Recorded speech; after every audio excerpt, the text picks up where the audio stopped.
everybody. I'd like to call this meeting to order. It is 4:30 exactly.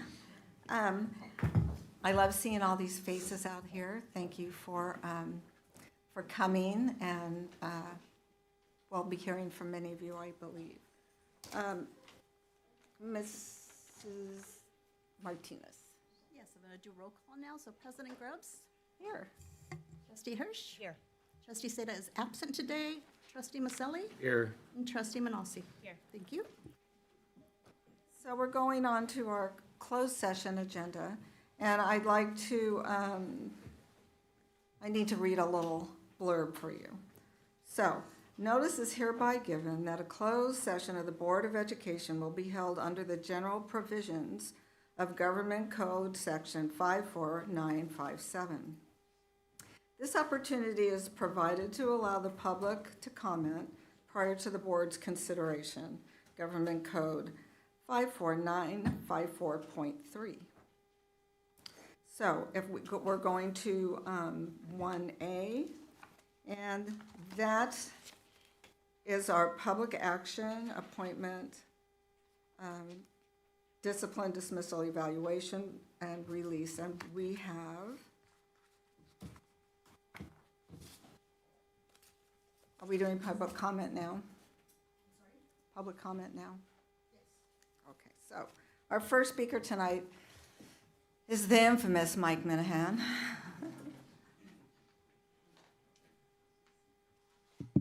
I will apologize first and let you know that I've had neck surgery, plate, 2 rods, 13 screws. And I say that so that you don't spend the next 3 minutes thinking, what is wrong with that guy's neck? So I am Mike Minahan, and good evening, Superintendent Calabrese, President Grubbs, trustees. Been a community member for 30 years, lifelong teacher, coach, athletic director, vice principal of Benicia High School, principal of Benicia Middle School. I can go on and on about Alex Tuliasega for 2.5 hours without blinking or sweating. But I won't, because my last 9 years I sat as a human resources leader. I was 5 years as the Director of Human Resources for Fairfield Sassoon, and my last year, 4 years, as the Associate Superintendent Human Resources for Solano County Office of Education. So I know the process. I've sat on the other side for the last 9 years prior to retiring. I understand the ebbs and flows and the way things are brought forth. And so I want to remind you of who Coach T is.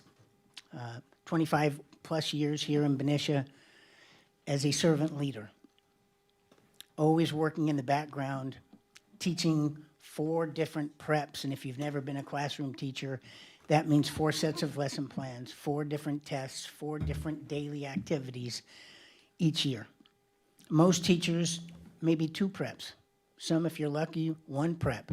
Most would squawk with 3 preps, and T would selflessly teach 4 different preps, from the lowest math level for students that we were really concerned about to Calc A, B, and BC. His technology skills helped the district transition to PowerSchool, the student information system that I don't even know if you still use anymore. But never asking for a dime, never seeking accommodations, selflessly leading the district. I'm a father of 3, and as athletic director, came to know T as the wrestling coach, football coach, and track coach at Benicia High School. He ran the table for us at the girls' state meet that we hosted without anything other than thank you. And he said, oh no, you did all the work. Oh my God, 30 seconds. So I'll go to the end. The California Education Code allows for employees to be disciplined and dismissed for certain violations. While the code's language may appear definitive, it allows for discretion and flexibility in decision-making. This provides the board with a genuine opportunity to consider imposing less severe disciplinary action and to potentially reinstate Coach T. I will finish now since she rudely has beeped me. But since I know the process, I know that even if he has resigned, that you have the ability to bring him back. And I would just say that Benicia High School, Benicia Unified, students are being harmed now, and that harm will be felt for years in the future. So I thank you, and I know the difficult situation that you are in, and I plead for your help. Thank you.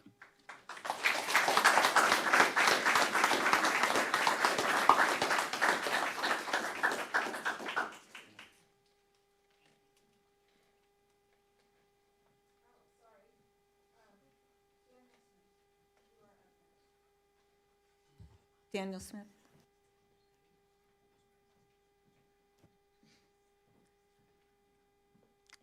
Hello, board, staff. Daniel Smith, Dan Smith. I've lived in town for 37 years. I understand that you've heard testimony about lives that Coach T has saved. I didn't know him that well. I didn't know those stories. But it doesn't surprise me at all after having raised 2 kids in the district and substitute taught in every campus in the district over the past 10 years. I never saw a teacher connect with students better than Coach T, particularly at-risk students. I'm glad that the previous speaker pointed out that you do have some leeway here, because if a precedent wants to be set and discipline needs to happen, I would suggest that a suspension is far more appropriate than dismissal. Thank you.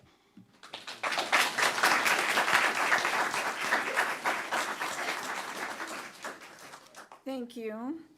And Daniel Delgado, you are up next.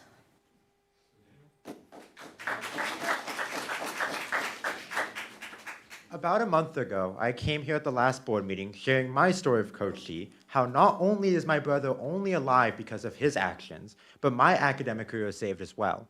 You also heard nearly 2 hours of similar stories of lives being saved and futures being changed. And yet, your vote still showed that you have no care for the actual academic futures of your students. When we stand here, your decision has led to 2 months of your students not having a teacher in that classroom, still not on course for any AP exams, and still no clarity on the future of their instruction. Beyond that, you have destroyed the morale and student respect for this body with your decision. When students are talking about your decision to suspend Coach T and to fire him, essentially, what the common question is asked is why. There must have been a reason. If the board were to make this incredible of a decision, there must have been a reason that decision was made. And yet, over the last 2 months, as more details come out, the insanity of your decision has only become more and more apparent. As we look at someone like Coach T and the massive amount of volunteering he's given to this community, it is incredible to see that this board has so readily and so eagerly turned your back on him. Even when we're trying to organize student resistance to this decision and to get students here, the administration itself has seemed very eager to shut down any student protest. Today, over the last week, the debate team has been trying to put up posters around campus, even telling people about this event. The school administration's reaction was to tell us no, saying we had to remain neutral on the subject. The second we threatened any legal action, claiming our basic First Amendment rights and every Supreme Court case regarding it, they backed down and let us put up the posters just today. Yet even today, suddenly they all went missing during a time when no students were on campus. When we're looking at something like this, and we're looking at the administration openly telling kids, lying to kids, telling them this decision can't be undone, we see an administration so readily eager to turn your back on Coach T and so readily eager to lie to students, prevent their organization, and suppress their free speech. When we look at that and we try justifying in our minds why a body decided to make the decision, its insanity just becomes more and more clear. It even becomes more clear when you recognize the fact that last board meeting, a common comment made was not enough current students came out. Well, let's look at this board meeting today. You have scheduled a board meeting during finals week, so already students are most likely not going to attend, during a high school theater show where over 100 students are involved, a soccer match, and many other basketball practices and games going on right now. The audacity to say students should make time to come to your board meeting to defend their teacher when you're the ones who have scheduled impossible to make meetings consistently. However, we've come prepared. We have a petition made for all the students who couldn't be here tonight, of over 80 of his current students, that basically say what I'm saying here. Of essentially, one, you've made an environment where students' academic futures have been harmed, completely destroying their senior, freshman, or whatever the year, because Coach T taught basically every class of that school, let's be honest. You've destroyed school culture and morale, actively suppressing free speech, and also teachers have been scared to help us speak out because they're scared they're going to get reprimanded. The culture you've set at the school administration is honestly, frankly disappointing, and it's shocking to see this board act this way. Thank you.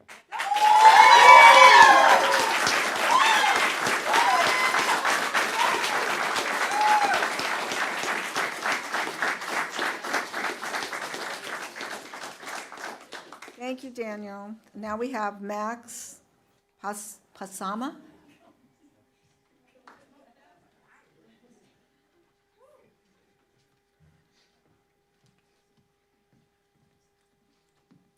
Okay, so I don't have as much to say as Daniel. I kind of just want to talk about my experience with Coach T. Back in sophomore year, I was really struggling with math. And I mean, I was there so much after school. I basically lived in his classroom the moment school ended. Right after football practice, I'd go to his class. We would spend countless hours, like I would say 5 p.m. to 7, sometimes 9:30 p.m. He would stay just for me to help me with my studying, to help me with my struggles, like not just with school, but even with my own personal matters. Like honestly, he has not really connected, like he's connected with me better than anyone in the entire school district has. And he's had so much of an impact on my life. Like I'm attending the University of Washington, and I wouldn't be there if it wasn't for his help with my math, my chemistry, anything. Like it wasn't just math. Like he inspired me to go into certain clubs. He pushed me to get into higher math. He's just done so much for me, and I don't know. I know he's done more for other students too, because there were a lot more students in that classroom with me with the same struggles, also getting helped by Coach T, and I don't know. I think it's wrong that he's just gone just like that. So, I mean, that's all I really have to say.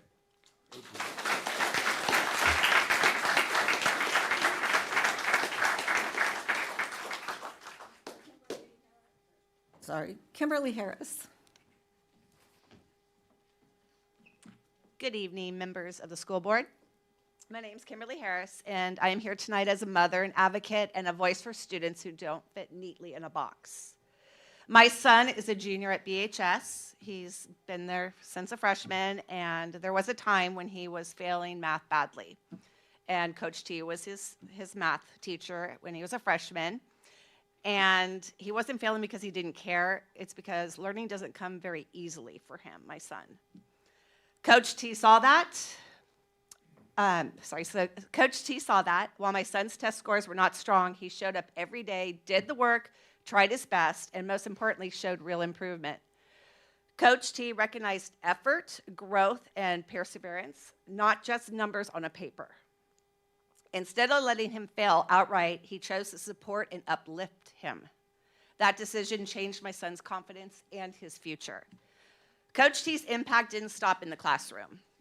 During my son's sophomore year, he was failing math, having a really hard time again, and Coach T was not his math teacher at that time, and he wasn't even teaching him, yet Coach T noticed, and he walked up to my son. My son said, "Hey, what's going on? Can I help you? Do you need help?" He then showed my son exactly how and where to sign up for summer courses so he could make up that math credit. That is not in the job description. That is a teacher who genuinely cares. T is also the person students know they can count on emotionally. He is the adult who notices when a child is struggling, who offers reassurance, encouragement, or even just a hug when one is needed. For many students, that emotional support is just as important as an academic help. Unfortunately, this is not the first time BHS has lost an exceptional educator. During my son's freshman year, his IEP teacher, Justin, was also let go, another educator who was truly one of the best IEP teachers I've met. He made an enormous difference in my son's life, just as Coach T. When schools lose teachers like this, students, especially those with IEPs, are the ones who pay the price. What is heartbreaking and infuriating to me is that we live in a system where truly serious situations are sometimes mishandled, where individuals accused of horrific misconduct are quietly allowed to move on. Yet teachers who consistently show compassion, accountability, and commitment to students are removed. That is not justice, that is not protecting our children, and that is not putting students first. I have only heard positive things about Coach T throughout the years from parents, from students, and from families like mine whose children need someone to believe in them when they were struggling the most. Coach T did not just teach, he noticed, he showed up, he cared. And for kids like my son, that could be the difference between giving up and pushing forward. I respectfully urge this board to reconsider its decision and reinstate Coach T. Our students need educators who see them as human beings, not just test scores. And Coach T is one of those educators. Thank you for your time.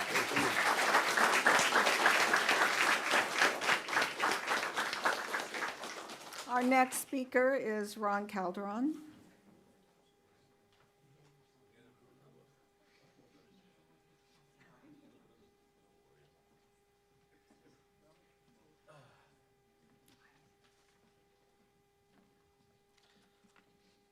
Good evening. The last time we gathered, I chose not to speak because I felt that those who spoke on behalf of my friend and former colleague provided an airtight case for his reinstatement. Anecdotal evidence after anecdotal evidence illustrated the power of Alex Tuliasega's capacity to unlock the potential of students, coaches, and parent volunteers. I realize now that no matter how many stories you heard enumerating my former colleague's compassion, sacrifice, or the ability to motivate, you didn't care because sometime early in September you heard only that a teacher breached a protocol that somehow became an act so heinous that he had to be investigated. The truth is, however, Alex Tuliasega tried to help struggling students, most notably in math, because the board-approved curriculum couldn't. I know this to be a fact because for 24 years I sat through tedious meetings with inexperienced consultants and special project coordinators who pushed prescriptive curriculum and traded convenience for creativity. Teachers, like Alex, develop curriculum to challenge students rather than implement a canned product that keeps teachers in their classrooms teaching the same crap on the same day so that administrators, many of whom never developed a meaningful curriculum in their 2 or 3 years of teaching, could check a box that satisfies another WASC checklist of useless educational requirements. When the district and site administrators stripped real teachers of the art of teaching, students suffered. Unfortunately, that suffering continues. However, Alex was smart enough to know that BHS administrators couldn't fathom, that the present curriculum is flawed, and he tried to find an alternative to support his students despite the failure of the present administration to recognize such an undernourishing curriculum. And for that, he was punished. The fact that he changed the rules of a carnival sideshow game without consulting his so-called superiors cost him his job. Of course, Alex's honesty didn't help his cause. He dared to tell the truth about an action plan that he exercised with the purest of intentions of helping struggling students. Still, he was punished. The fact is that this district is and has been riddled with hypocrisy and scandals far more embarrassing than what cost Alex Tuliasega his job. Stop the nonsense, do the right thing, and reinstate Alex to his rightful place in the classroom and on the field as a lesson to students that honesty still holds value in society and that even truly honorable men make mistakes and learn from them. Where's the restorative justice for Alex Tuliasega? Or is that just another platitude the district hustles to maintain WASC accreditation? The time has come for the board to speak to the students, to tell them that they matter most and that their education will continue to flourish under the watchful guidance of their rightful mentor, Alex Tuliasega. Thank you.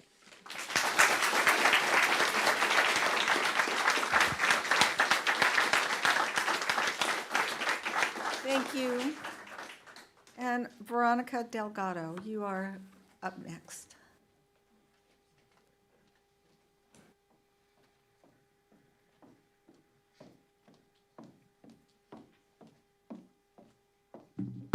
Good evening. I'm standing here before you to ask that you reconsider reinstating Coach T. As you might be aware, letting such a beloved teacher go has been a huge mistake. Coach T is more than a teacher. He is a mentor to all those kids who need extra help. I don't know of any other teacher or coach who would arrive at the school at 7 a.m. and leave at 9 p.m., never asking for any compensation or even a thank you. When the school and you, the board, decided that only option was to let Coach T go, when there were other options, in order to keep him in his class, you did not bother to get yourselves informed of what the reality was in his class. The reality was that his class was being taught by a non-math teacher. Let me say that again, a non-math teacher. The person in charge at the school did not set things up prior to having Coach T removed. It took many emails and filing of complaints with the superintendent's office to get a math teacher in that class, the most difficult class in that school. Although now the students have a math teacher, they wasted 2 months of allowing our kids to get behind, not to mention not updating grades for students in time to send to colleges, for all the students who were looking for early decisions. Now we have consequences due to the incompetence, actions of you, the board, and the principal of the school. Grades were sent out before being updated. I am standing here today to ask you to turn a wrong decision you made to the right one. There is still time to make the right decision and reinstate Coach T. Don't let Benicia School District, the high school, and you, the board, be known for getting rid of one of the most valuable teachers in this city. Don't let that be your legacy. Thank you.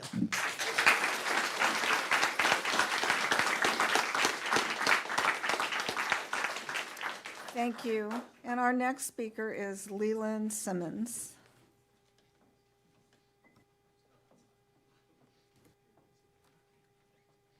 And I just want to say that we are trying to put students ahead, so we know you have finals and, okay, just so you know. How you doing again? I'm gonna be better this time. I'm not gonna cry. Maybe not. I might cry. Mike Minahan was my PE teacher in the Vallejo Unified School District, so just to let you know that. So this goes deeper than that. So last time I talked to you about, we've had a bunch of conversations about the character of T. That doesn't need to be said anymore, but what I'm here to talk to you about is the void that has been left there. That man's classroom was open from 7 a.m. to 7 p.m. Those kids had a safe place to go. There's no safe space for them to go anymore. The morale has dropped between the students, I'm about to cry again, between the students and the teachers. He was a safe space for teachers as well. Sometimes I just go in there and bother him. I sit in the classroom and other teachers would come in and they talk about their feelings and what was going on with them. And now they don't have that place. And one practice, freshman practice, I just volunteer. There was a mother looking for her son. And she goes, the freshman practice is over? It's about 7 p.m. I go, the freshman practice has been over. And she said, that's not good. And she walked away. I said, don't worry, I'll take care of it. I went and found the AD. I went and talked to the freshman coach. And no one could find him. They had to go to the cameras and all that. But when I called certain people, they were already clocked out. T was never clocked out. Thank God for Coach C.J. Anderson, who found that kid at 1, 2 in the morning in the park on 9th Street. But he stayed to do that. T would have done that. So we talk a lot about AI and all these you can't take the human out of human things, you know? We talk about algorithms and all kinds of stuff like that, but you need that human part. And that's what the school is lacking. I'm sorry, I got some bullet notes. Leadership. Like I said, Coach T is the reason why I stepped up and tried to be a coach and went to go try to apply to work for the district, because kids need that human form, someone to know that I've been through that. And if you keep going down this road, you'll go. I failed in so many ways possible that I can tell you all the ways to succeed. I can't tell you how to make $1 million. I can tell you how to lose it, very much. I can't tell you how to be CEO of a company. I can tell you how not to do that. And that's what I bring, is the humanity part. And did you do anything on your paper you wanted me to read for you? Okay. And then, so my son is here. A lot of these students here know me. My son, he'll be speaking next. But thank you guys for your time. Thank you.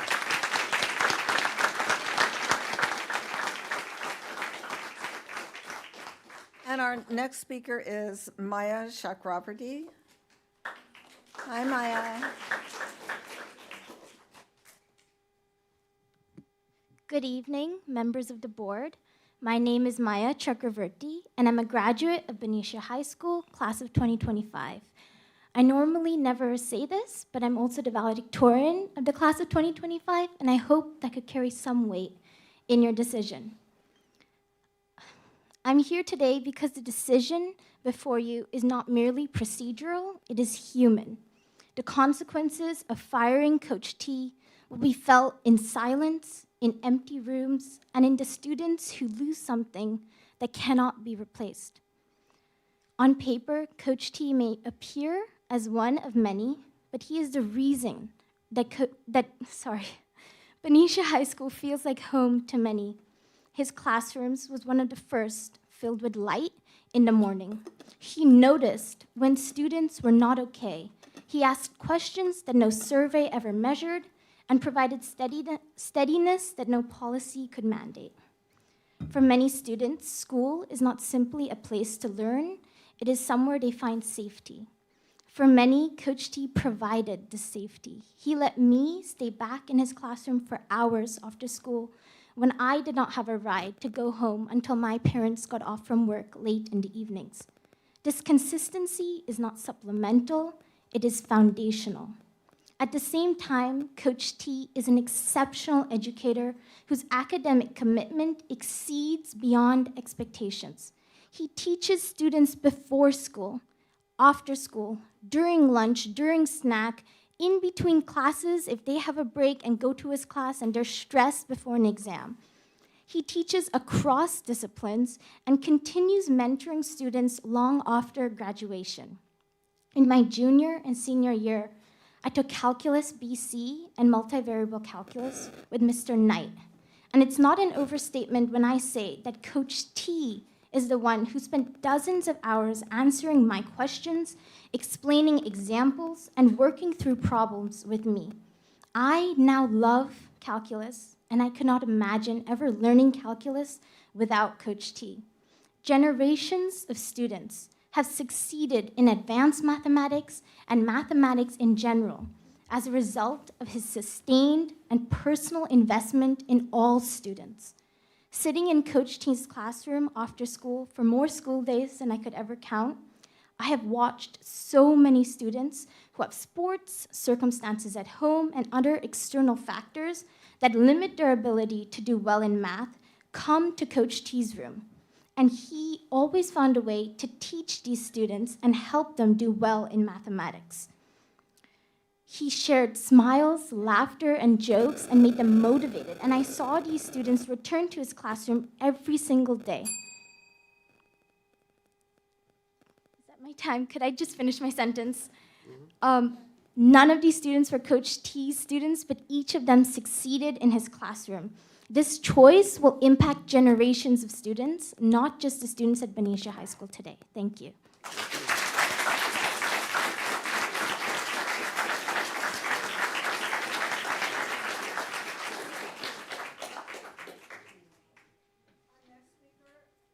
Our next speaker, I'm afraid I'm going to butcher your last name.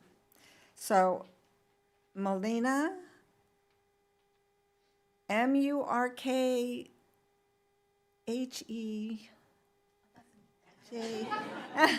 Please help me pronounce your name. Mahua Mukuchi. Mahua Mukuchi. Yes. Thank you, and I apologize. You're perfectly fine, Ms. Grubbs. Good evening, President of the Board, Ms. Grubbs, and members of the Benicia Unified School Board District.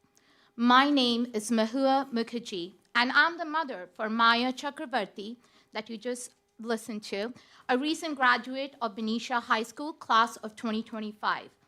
I would like to begin by sharing that today is my son's birthday, and he's performing at the BMS Winter Concert. While this is a moment our family would never miss and would always prioritize, I choose to be here today. And I choose to be here tonight because Coach T is important. He is important not only to our family, but to our school and the Benicia community. I'm here this evening to express my strong support for Coach T. He's not only an outstanding educator, but an exceptional mentor who consistently goes above and beyond for his students. Coach T regularly stays after school to help students better understand mathematics and physics, creating an environment where students feel comfortable asking questions so that they can develop curiosity for learning.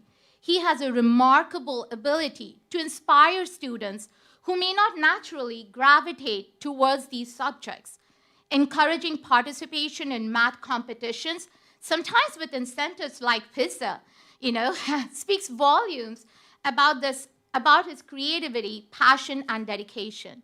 My daughter has tremendous respect for Coach T, and it has benefited greatly from his teaching and mentorship.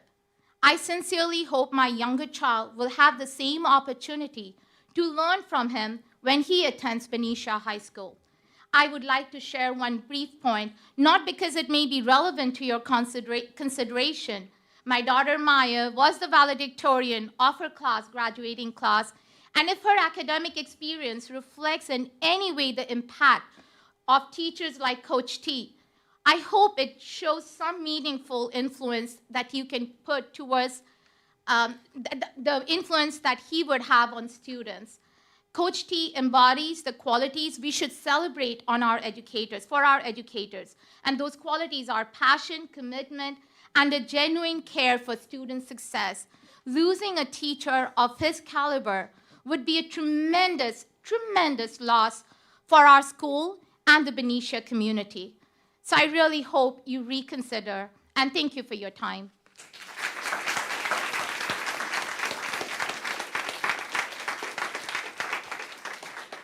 Our next speaker is Lily Feibig. Excuse me if I mispronounced your name. You were close. Oh, thank you.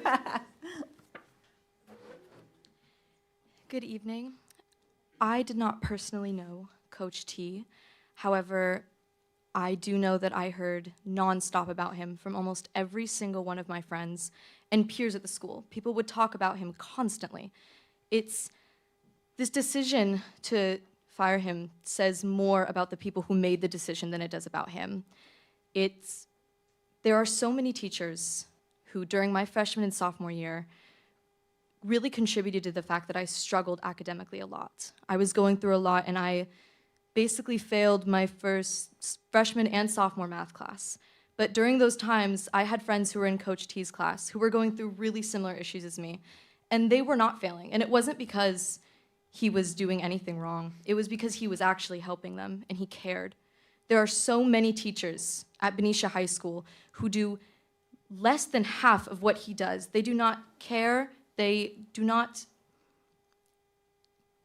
form a relationship with the students in the same way that Coach T does.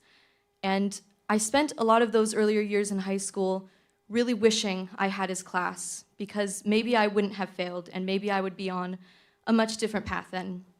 I was really jealous of my friends who had him. And I know that despite not having any of his classes, he was the one teacher that everyone could agree on, that he was always there for every single one of them. And if this decision has anything to do with truly caring about the students, their academics, and their lives, then it would not be a termination. At the very least, it would be a suspension. Thank you for your time.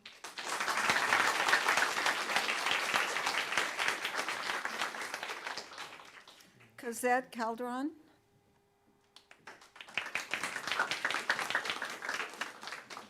Hi. So you've heard a lot about Mr. Tulia Sega. You've heard how wonderful of a person he is, how respectful, how honorable, how amazing he is. But I'm not going to talk about that because I'm staring at your faces and I'm wondering if you're even listening, because I know it's really easy to zone out when a lot of people are telling you amazing things about this person and you are wondering, why do I feel so guilty right now? So let's talk a little bit about that. Have you ever heard of Edgar Allan Poe's story where he kills a man and then he pulls his heart out of the floorboards because he can hear it in his ear over and over again? And I know that's frustrating. I know it hurts to feel guilty about letting a wonderful man go. But the wonderful thing is that you have the power to end that heartbeat in your ear.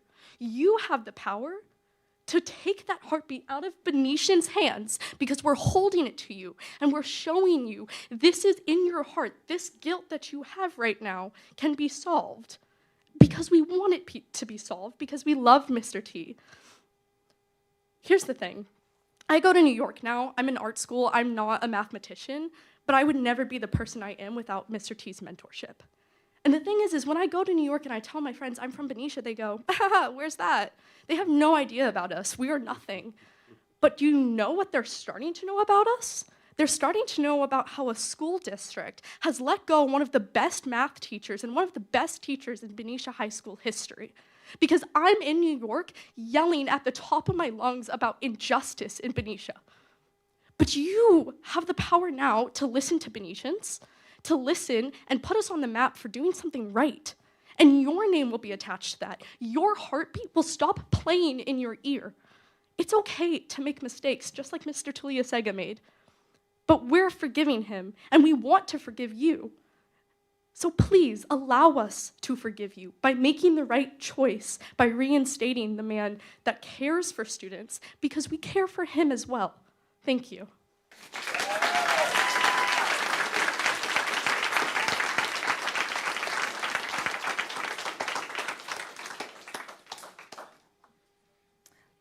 Amy Delago is our next speaker.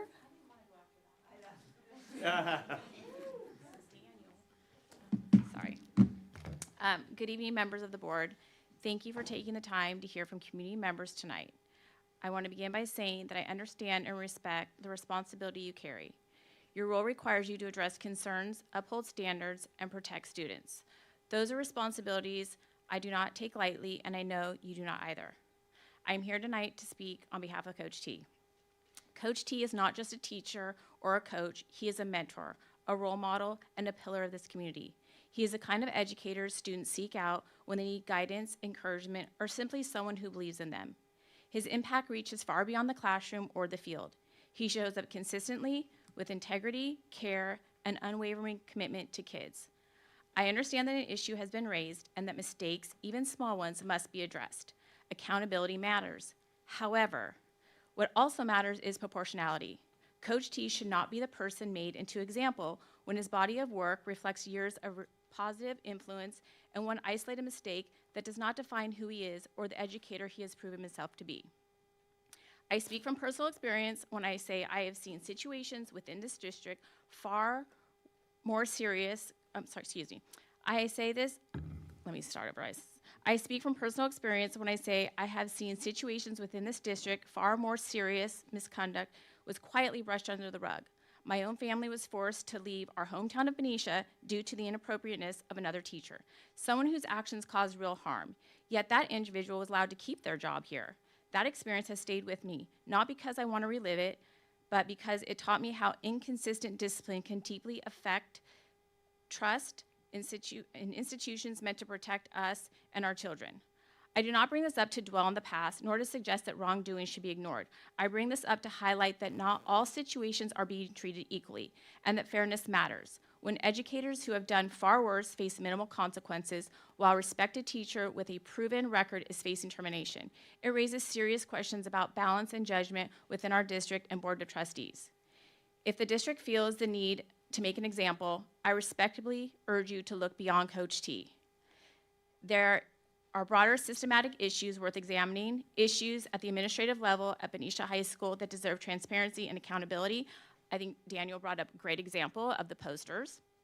I would welcome the opportunity to have those conversations with you outside of this meeting, because focusing disciplinary energy solely on a good teacher sends the wrong message to staff, students, and the community. Coach T deserves better than to be reduced to a single mistake. He deserves to be seen for the years of dedication, mentorship, and positive influence he has given to this district. Losing him would not make our schools safer or stronger. It would simply be a loss. I ask you to consider discipline that reflects fairness, growth, and the full scope of who Coach T is. Please do not let a good teacher, educator become collateral damage in an effort to appear decisive. Thank you for your time and for listening.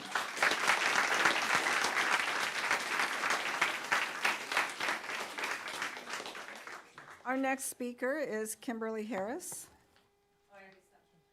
Oh, okay. And Harrison Mead. So, should I have two cards for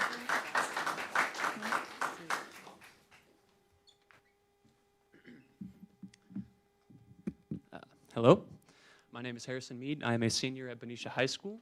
I had Coach T teaching me Calculus AB last year, and I was supposed to have him teaching me BC this year. I hope you guys are all doing well. I'm sorry, I'm not much of a public speaker, but I am here embarrassing myself in front of everyone, because I do believe in what I'm about to say. And that is that Coach T needs to be reinstated for the good of the student body and the good of the school district as a whole. He has helped me and so many other students so much. He was such a great role model, a mentor, and he made it clear that he actually cared about the students beyond just teaching us math.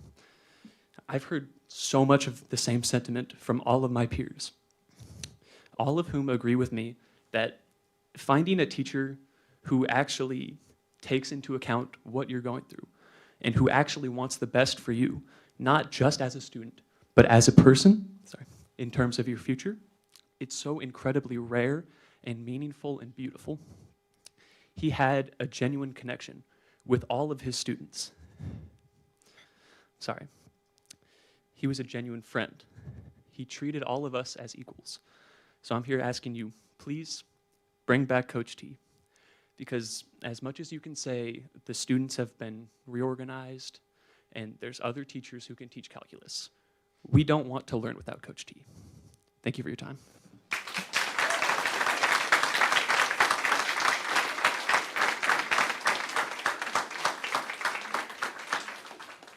Our next speaker is Joseph Eli.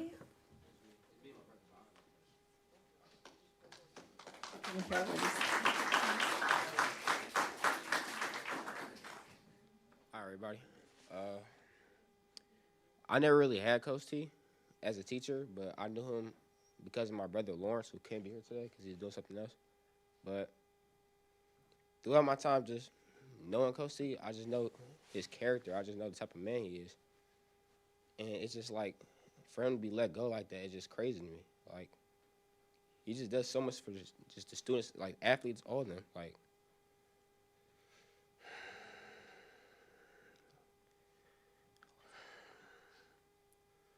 Like for him to help the struggling students, it's like when he was helping the struggling students, he knew the risk. Like he knew his job was at risk.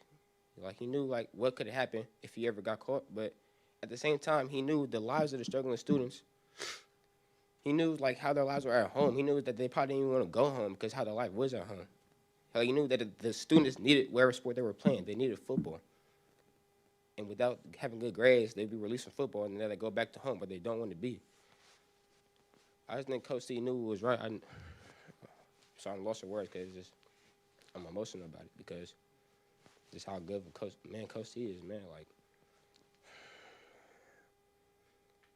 and like Coach T, like he genuinely might be the only man I ever cried to too. Like, he really like.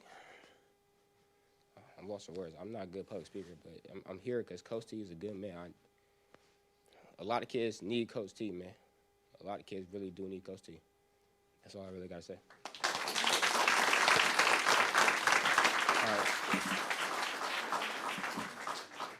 All right. My name is Elijah Nelson, and I play football and basketball at the high school. And it's an honor to sing here on behalf of Coach T. The privilege comes in for me having to describe his character and how much he means to me. He did a lot of things for me and my family by helping me with my math homework and other like activities. He shows his leadership on and off the field, in and outside the classroom. He's an excellent mentor and teaches me about life and how to succeed. I'm a sophomore right now, but last year I was a freshman in his class, and he helped me like realize I was a student before an athlete. He helped me to take most of my classes more serious and not playing around during class and being a class clown. Not everyone has a father figure at home, but Coach T resembles that with his humor and valor and understanding. So all I have to say right now. But thank you.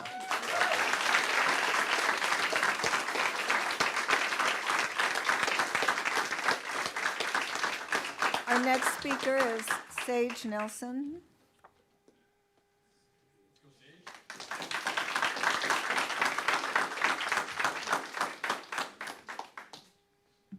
Hello, board members, and good afternoon.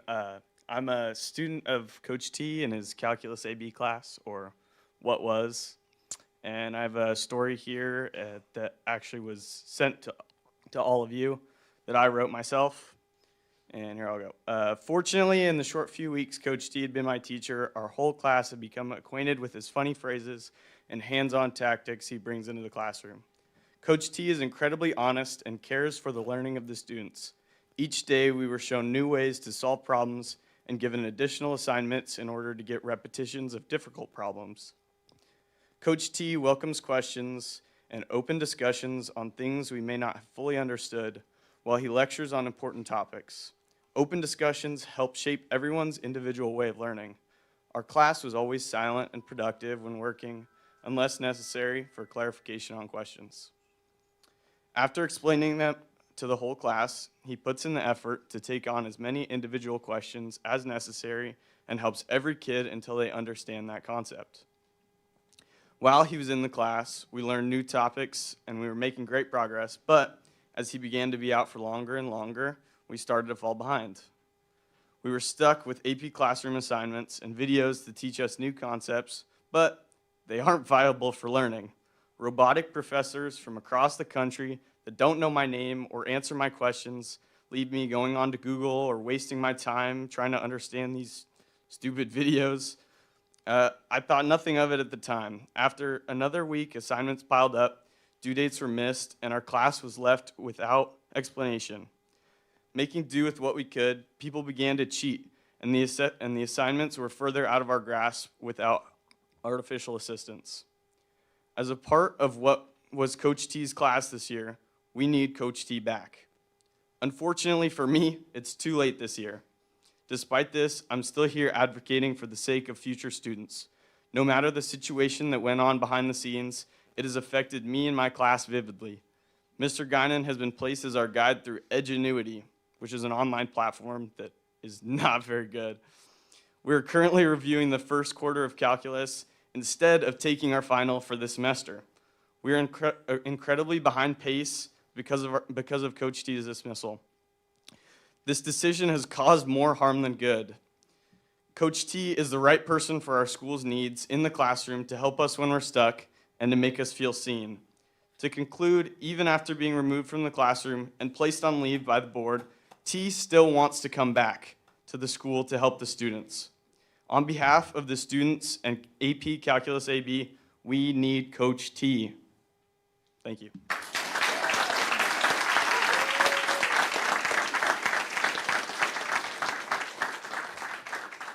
Our next speaker is Iona Morgan.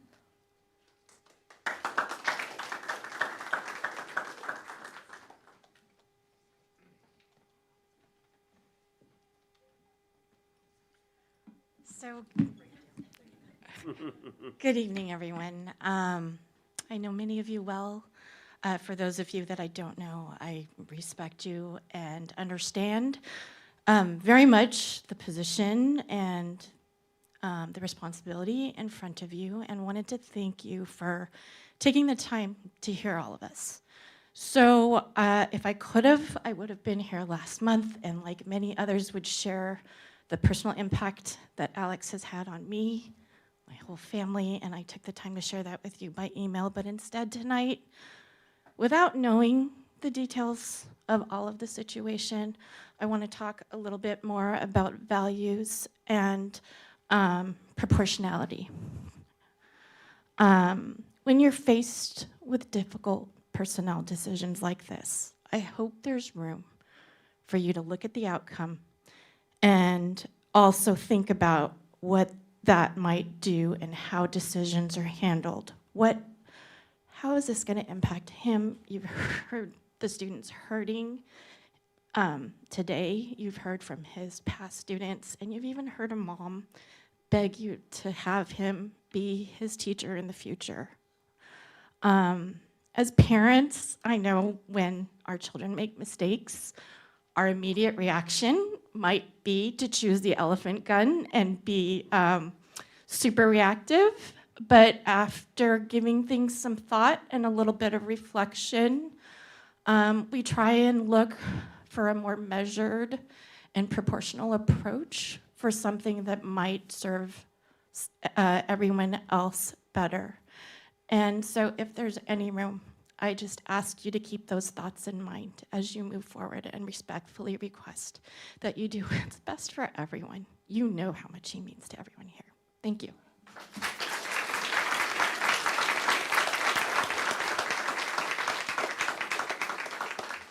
Jake Morgan, you're up next.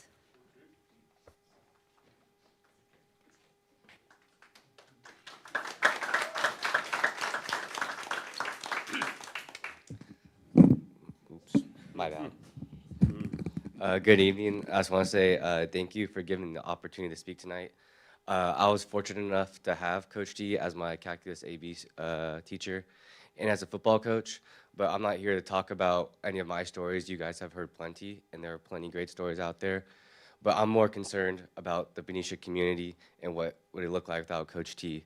Coach T is any more than just a football coach, any a teacher.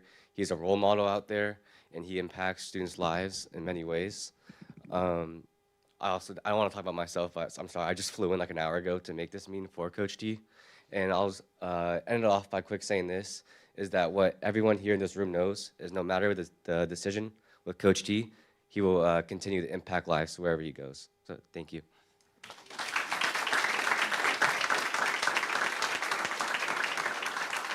Samuel Previtt, you're up. Welcome to the podium.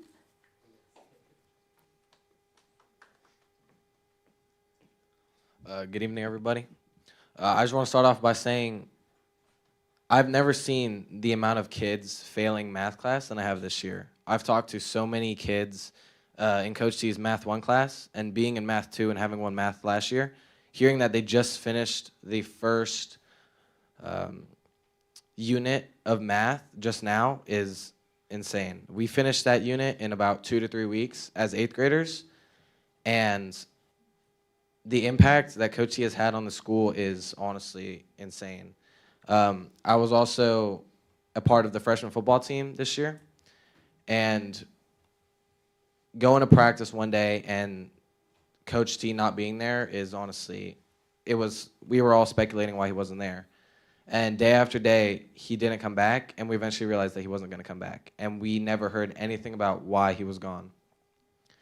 And that led us to being 0-6 this year. We did absolutely horrible. And Coach T was more than teacher. He connected with everybody. He was one of the only teachers I've met that truly cared about his students and his players and everybody that he's met. I've never met as good as a man as I have Coach T.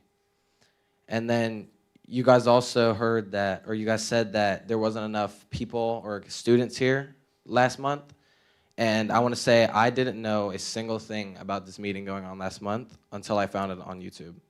And hearing Daniel say that posters are being taken down about meetings and things like this, I feel like it's pretty insane that, almost complain that there's no kids here and the kids don't know about it. And if you even step foot into Coach T's classroom and his Math 1 and other math classes this year, you would see how badly they are doing. It's one thing to take away one of the best teachers in the school district. It's another thing to stick their math classes with a substitute that I've heard the students taught her what to do.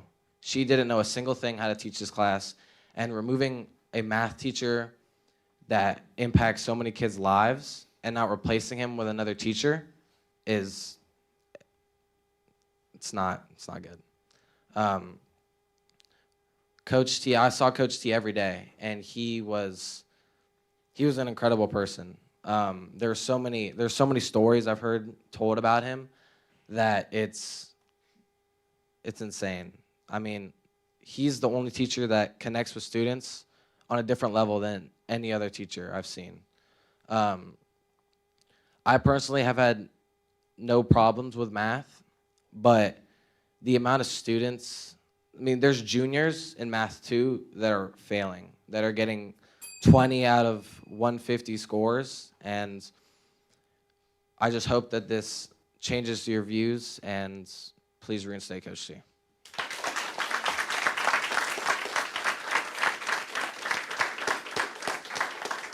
Thank you. Our next speaker is Noni Ornelas McClaus. Sorry, Noni. Hello, I'm Nani Ornelas McCausland, mom, community member, business owner here in town. And I had all my Coach T stories here, but I think, like everybody has said, you guys know his character here. I think that what I want to get up and say, I think on behalf of a lot of us here, is, you know, we put our trust into you guys to do what's best for our kids. And I just want to ask that you guys reciprocate that and put your trust in us that we know what's best here. And reinstate Coach T here for us. And that's it. Thank you.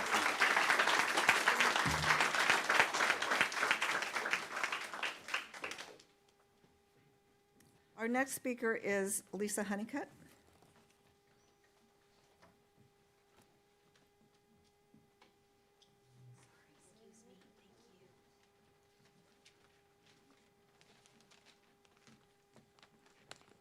Hello, I'm Lisa Honeycutt. I've sent several emails to the board members, and I appreciate everyone who has acknowledged receipt of my emails. I appreciate that very much. I am a retired teacher, and I was at Benicia High School for 34 years. So let me just talk about what I know. As a high school teacher, I have completed many recommendation forms and written letters for students and colleagues. Often the form asks to rate the stated applicant. Is this a good student? Is this an excellent student? Top 10% of the class, top 10% of your career. Alex Tuliosega is the top 1% of my career. I have never seen a teacher more dedicated to students, more helpful to colleagues, more self-effacing in my life. I am so proud to know Alex and to know his positive effect on Benicia High School. There is not a person who feels uncomfortable in his classroom. There is not a person who has been turned away no matter what help they needed. Who else can claim those honors?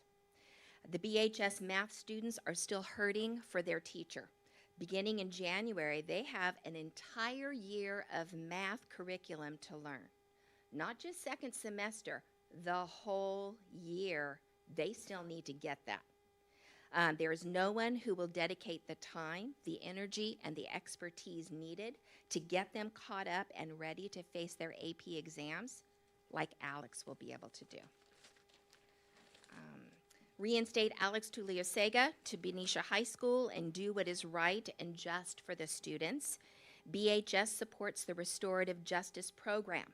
Let that practice be here and now as well. Thank you.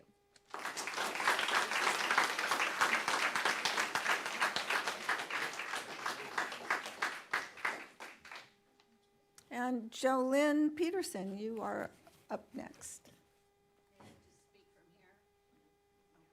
No. Sorry.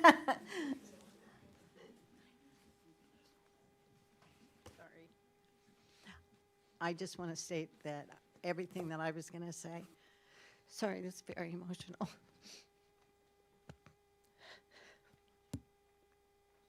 These people have said more than I can ever say. And my heart goes out because these kids at school need Coach T. And again, not just for math, but for all the reasons that everybody has brought tonight. Thank you.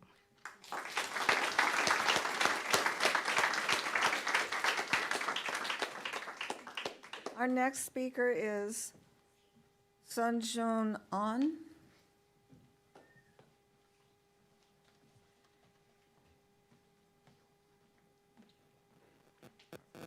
Welcome. Hello, this is Sunjun An from class of 2025 in BHS. Sorry. I'm currently a freshman in college, majoring in applied and computational mathematics. So I first had Coach T during my sophomore year, taking his calculus classes. And even though I only had him for the first year, or like 1 year, I still asked him like a lot of math questions for my advanced calculus classes later on, like during break time and lunch period. Since I've known him for a while, it was surprising to hear that he was about to get fired. And so personally for me, he was my mentor all throughout my BHS school years. And in this speech as well, I just want to share the personal connection that I had with Coach T. So I remember I was struggling in my first public school year in the sophomore year, because before BHS, like all my schools were like small private schools where we all knew each other well, like a family. But in public school years, you had to be more aggressive to make friends and talk kind of funny to make yourself known to classmates. And since my English was not still perfect and my personality leaned more towards the introverted side, I was struggling to talk to anyone at BHS. But it was Coach T who first encouraged me to sit closer to my classmates when I kept sitting in the corner of the class. And whenever I try to ask him a question with a shaky voices, like right now, because of the nervousness, he always tried to ease my mood by throwing some like funny jokes.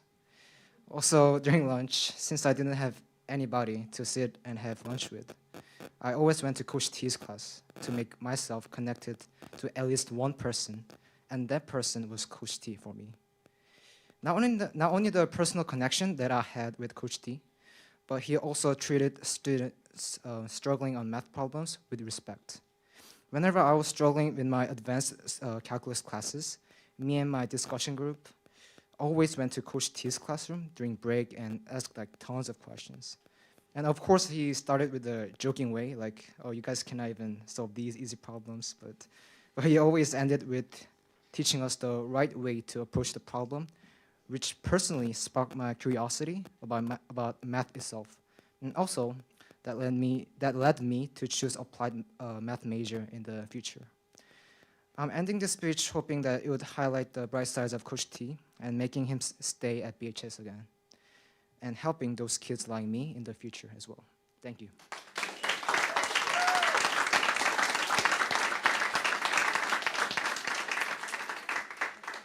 Our next speaker is Alyssa Lasco.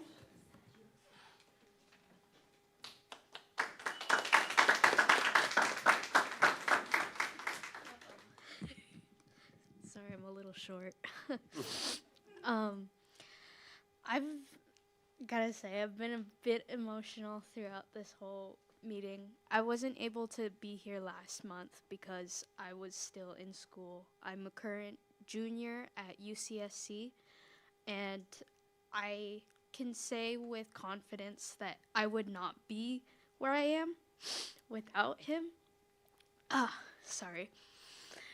When I was struggling in junior year, I was taking the pre-calc honors, and which was basically Calc AB. And I was dealing with a lot of mental health issues. I had basically been living my life for the past 3 years with these mental issues, not having gotten any help because I thought that it wouldn't help me. But at some point in junior year, he noticed. He was the one who got me to look for help. And before there was even a care center at BHS, he would always let me go to the counselor's room. When I was having a hard time, a breakdown, he would always be very supportive for me. And he's the reason I could get through. I am so sorry. It's okay. But I have to say, I'm not prepared to speak in front of people, and I've always been pretty bad with that. But as soon as I heard about this meeting, I instantly was like, I need to be there because he changed my life. And yeah.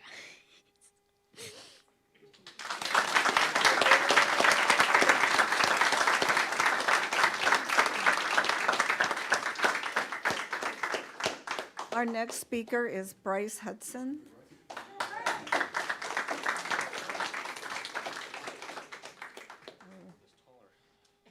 Here we go. All right, good evening, everybody. My name is Bryce Hudson.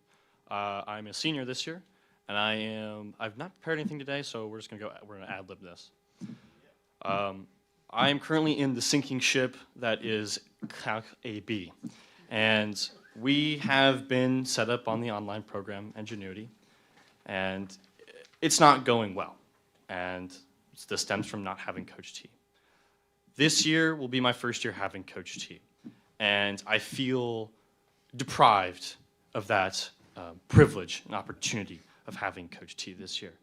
We've heard so many moving stories about Coach T saving lives and caring for the students, because he did.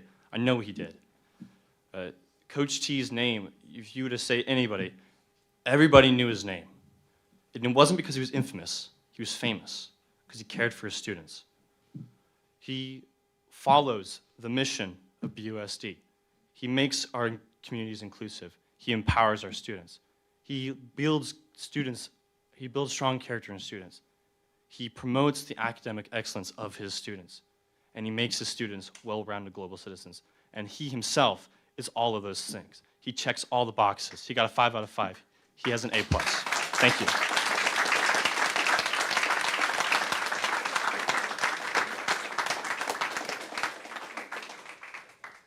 Logan Baeta.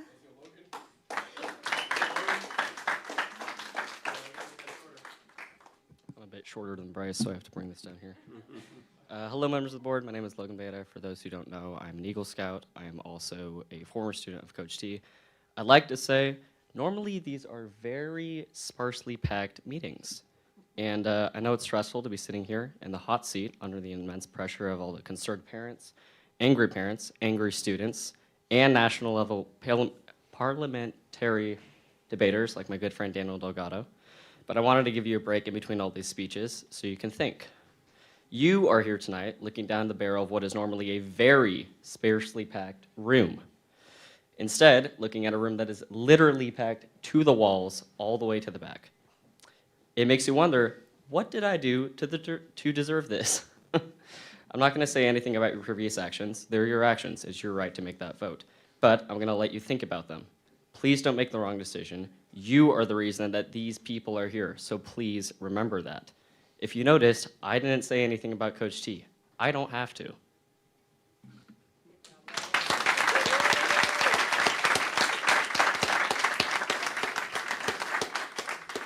Michelle Gaines, you're up next. Hello. I am the proud Benicia High School debate coach and founder of the team. And we've shared our accomplishments with you in the past, and you've celebrated them. You've congratulated us. You've been proud as we related our success when we achieved a high national ranking. You've heard from some of our debaters tonight. But on the ground, where the gritty day-to-day things happen, Alice Twolasega would show up on Saturdays at 7 a.m. to open gates, to stay around and make sure any on-campus tournaments ran smoothly. When anything would go wrong and we needed a room opened or a computer problem dealt with after school, it was always go to Coach T, and he was always there. When I'd give him a holiday gift as an expression of thanks, he'd say, "You do this for the kids, that's why I help." I believe by now you know the sum of T's work, the lives touched and changed and in some cases saved. You know what he means to our school, to our sports teams, to our team. In a more perfect world, we wouldn't be here pleading on his behalf. Something happened, we acknowledge that. But we ask you to weigh that against 27 years of sacrificial service on behalf of our kids. In a truly student-centered district, administrators would be doing all they could to find a better solution than ending his Benicia career prematurely. We ask that you return him to our school and to the classroom where he belongs. His work here isn't done yet.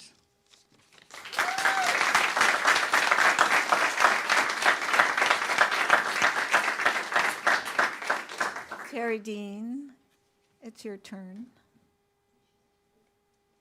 She might be in the other room.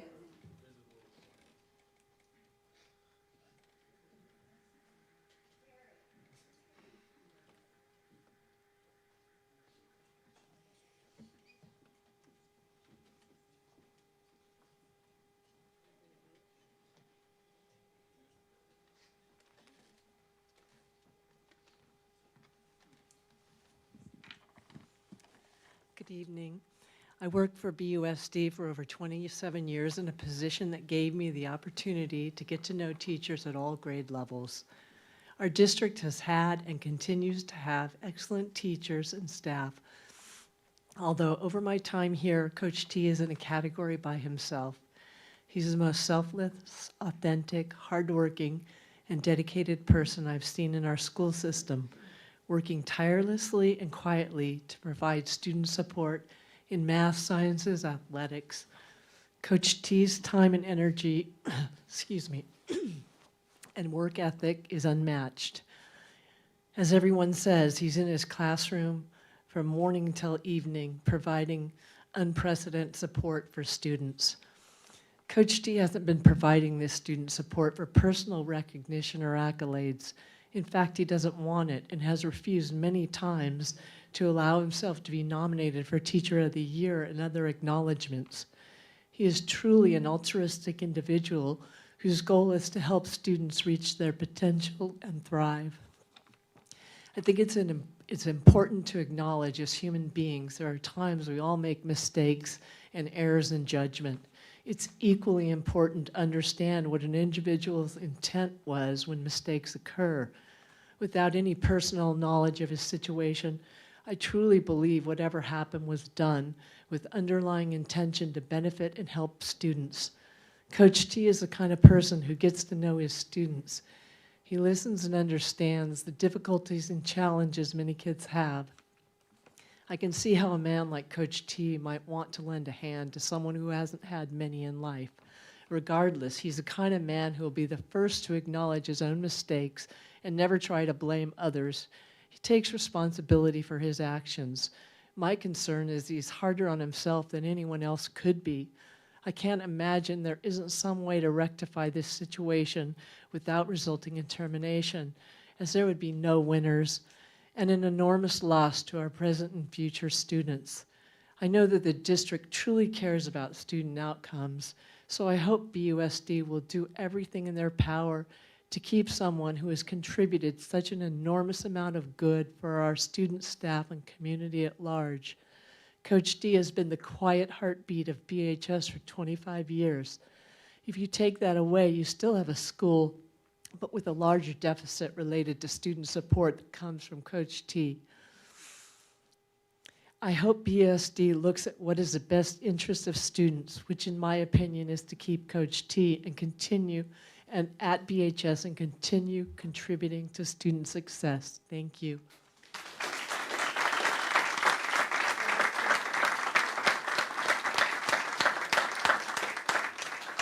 Our next speaker is Ron Wheat.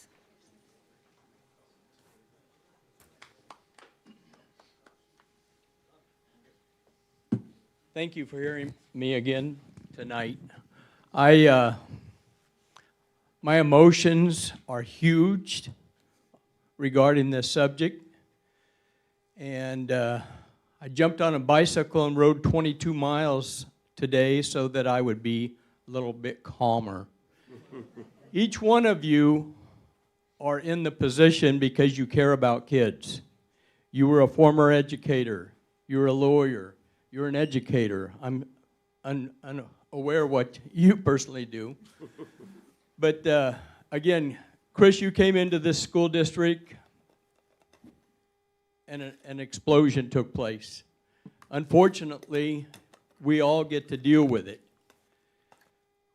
I say this very, very humbly, that about the same time in my career as Coach T is in his career, the school board wanted to reassign me to another site. And I had the same type of response from the community that you are getting tonight. I thought about bringing some of my letters that spoke on my behalf, but it would be in comparison to what you probably have. Coach T's stack would be like this. And what happened to me? Well, a school board member was caught on hot mic saying, how do we make this situation go away? Well, you can make this situation go away too by making the right decision. Because you haven't had one person stand up here and say, hey, the right thing to do is to terminate Coach T. The right thing to do is to reinstate probably the best educator that has, been at Benicia High School. I was humbled last year when I was asked to come back and fill in as a football coach. At the end of the school year, I was rewarded with kindness, with thank yous, and a member who is even here tonight offered me this little present. And what did they put on there? Goat. I wasn't the goat. Coach T is the goat.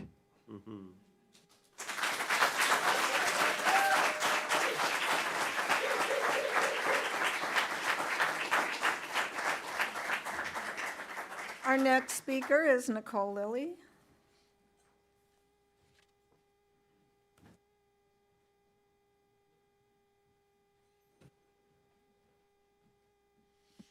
I had something prepared, but I'm just going to throw it all out because it's really hard to follow everyone that has talked tonight about Coach T.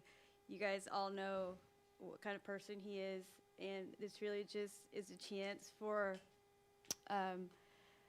you guys to rewrite this story.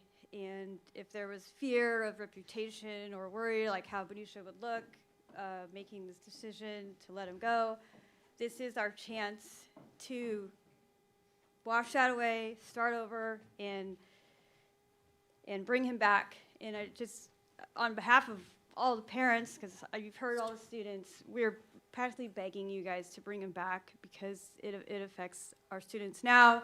And I have a younger son that's going to eventually be at the high school, and I would love for him to have the chance to have Coach T in his life, just like my son who's a junior now. And that's all. I'm just begging you guys to please reconsider and reinstate Coach T.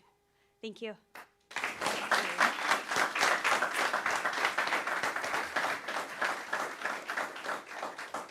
Eric Hoagland. He might be in the other room.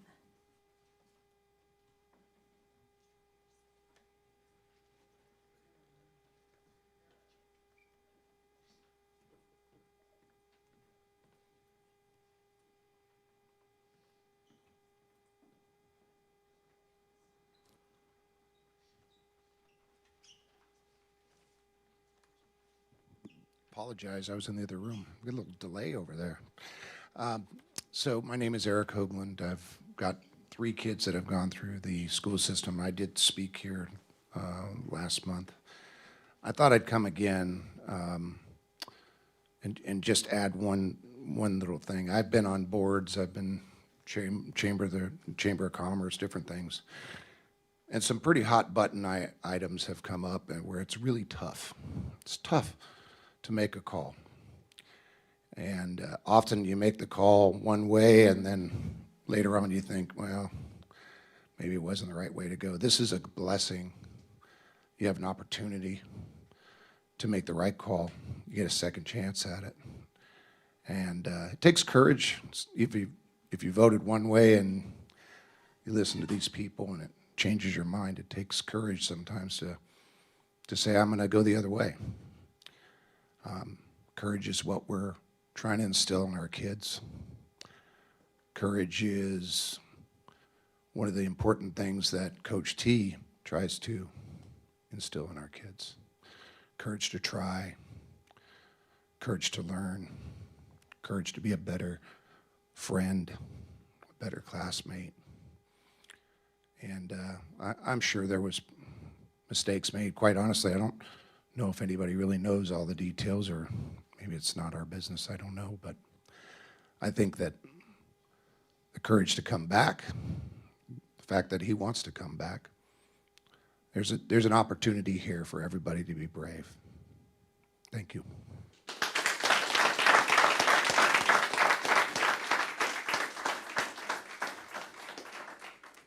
Elijah Baldwin. Landon. Anyways, so I know all of you here have worked hard to get to the position you're in, and this position's for the good of the school and the good of the community, right?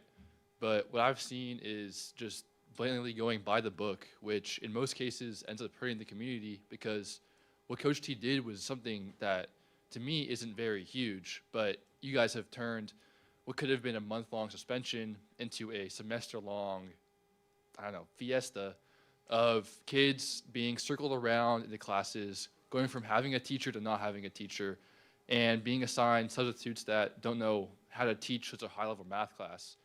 I'm in the Calculus BC course, and I would not be there if it wasn't for Coach T. He pushed me to take my knowledge of math further and higher than before. So coming into this year, I was excited to have him again. But sadly, a month or two in, he left. And we were left with Miss Souza, who did an amazing job with what she could.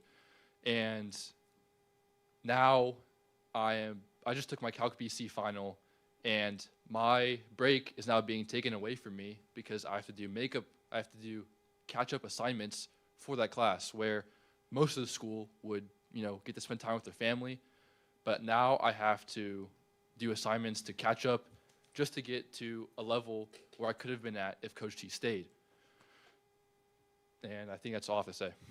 Thank you.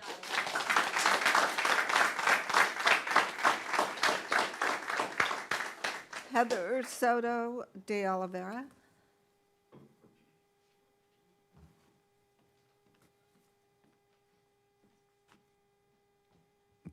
Ooh, that was high. Hi, good evening. My name is Heather Soto de Oliveira. I am the wellness technician at Matthew Turner Elementary School and Joe Henderson Elementary School this year. I've been in this position for 4 years now. I love what I do. It's so valued. And I know you all value the wellness centers in our district. I know you see the numbers of attendance. I know that means something to you. That's not the point of contention here. But I'm here because I know that there are hard choices to be made by you all due to one-time COVID funds coming to an end. The wellness centers serve our students in so many ways. You see the numbers, and they mean something to you. I know that. But what you all don't see is the students' faces as they enter our doors. You don't feel the heavy hearts. You don't feel the fear, the anxiety, the sadness, the loneliness. You don't see any of that. I see that. The other wellness techs see that. And we see their faces and feel their lifted spirits when they exit that room after spending some time in there. We know they're going back into classes in a learning mindset. That's our goal. There's been a student at one of the sites that's come in to see me every week this year, sometimes multiple times. And the student has spoke of a lot of trauma in the home, a parent who has had ongoing sickness, mental health issues, and what that's done to the family. Very recently, that parent suddenly passed away. The student has spent every day with me. Some days we sit quietly. Some days we do breathing exercises. Some days the student shares with me. I asked the student if they have anyone else, a trusted adult, that they can talk to so freely, that they can share with. And the student looked at me very quickly, looked into my eyes, and said, no. That is just one reason why we need to keep the wellness centers open. That is one student. There are so many of these stories. I have gratitude letters, petitions from 5th graders from last year when they were worried the wellness center was going to close. Over 100 students signed this and gave it to Mr. Slater. I implore you, I know there's hard decisions to be made. We value mental health in this community. Please show the students that you all value it. Keep the wellness centers open. Keep the wellness technicians that know the students, that love the students, and that the students love them. Let's please continue to support our students. Thank you for your time.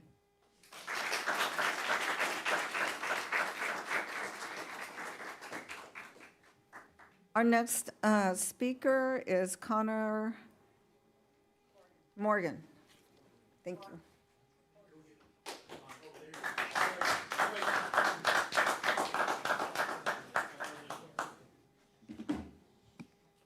Oh, shoot. Hello, my name is Connor Horgan, and I'm the current senior class president at Benicia High School. I had the opportunity to have Coach T my freshman year for math class, and I can honestly say I would not be here, be the person I am today without him. Coach T didn't just teach me math, he helped me shape the way I think, the way I carry myself, and the kind of person I strive to be. He is something every high school student needs, whether they realize it in the moment or not. From the very start of my high school experience, it was clear that Coach T had an impact on this campus that went way beyond the classroom. He was always there, staying way long after school to help students who were struggling, taking time out of his own life to show up at games and supporting students even when no one was watching. Those moments mattered as they feel seen, valued, and believed in. Coach T is the definition of giving 110%. He gives his time, his energy, and his heart to everything he does. He pushes students to be better, not because he has to, but because he genuinely believes in our potential, sometimes even before we even believe in ourselves. People like that are rare in life, and even rarer in a school district. Coach T's impact will not end when he leaves the classroom or the field. He has always shaped generations of students, and his influence will carry through the values and lessons we carry with us long after high school. Benicia High School is a better place because of him, and I am proud to say that I am one of many students whose life has been changed by Coach T. Let's reflect. As you heard from the last meeting, Coach T has saved three people's lives. I want to ask you all a question. Are you going to be the person saving those lives? Because you definitely could be by bringing him back to represent Benicia High School. Thank you.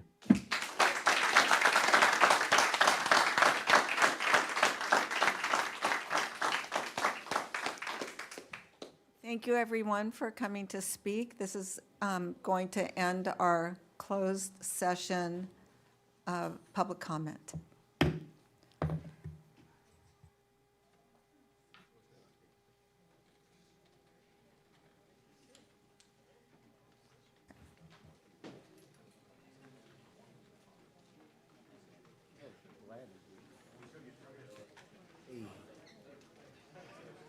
We're gonna go into open, right? We're gonna go into open.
and we are reconvening to open session. We have not had our closed session yet. After all the presentation and action items, except for one, we will be adjourning into closed session. We will be, excuse me 1 second.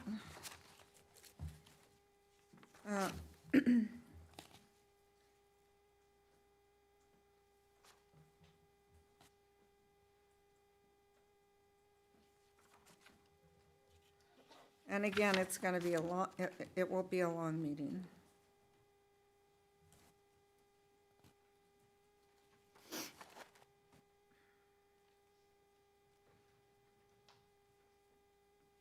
Do we have, what's the number? Oh, never mind.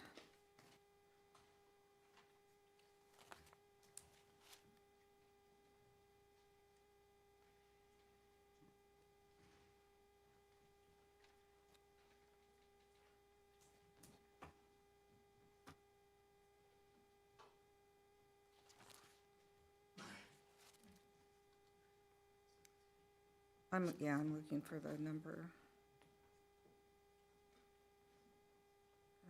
Do you see it?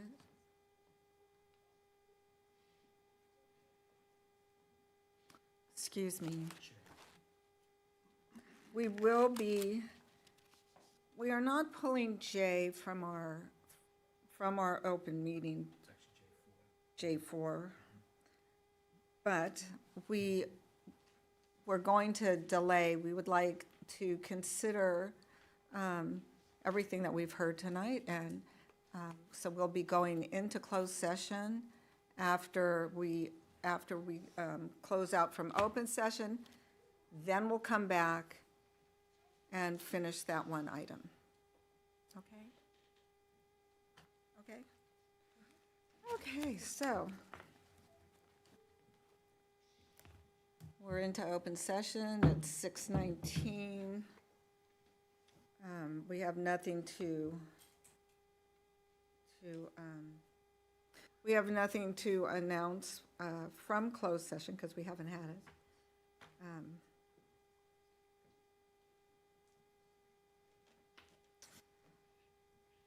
So do we have any announcements? Okay, so we're going to do the pledge, and I see two girls in the front. Would you like to lead us in the Pledge of Allegiance? Oh, or do we have somebody else? Okay.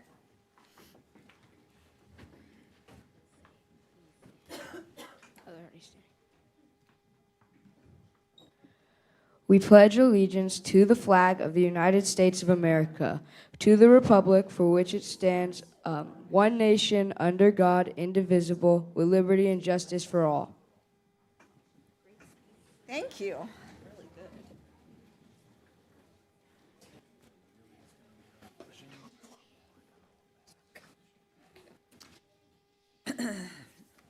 Oh, sorry. And Amelia Masters from Mr. Gomez's class, would you like to read our vision, please?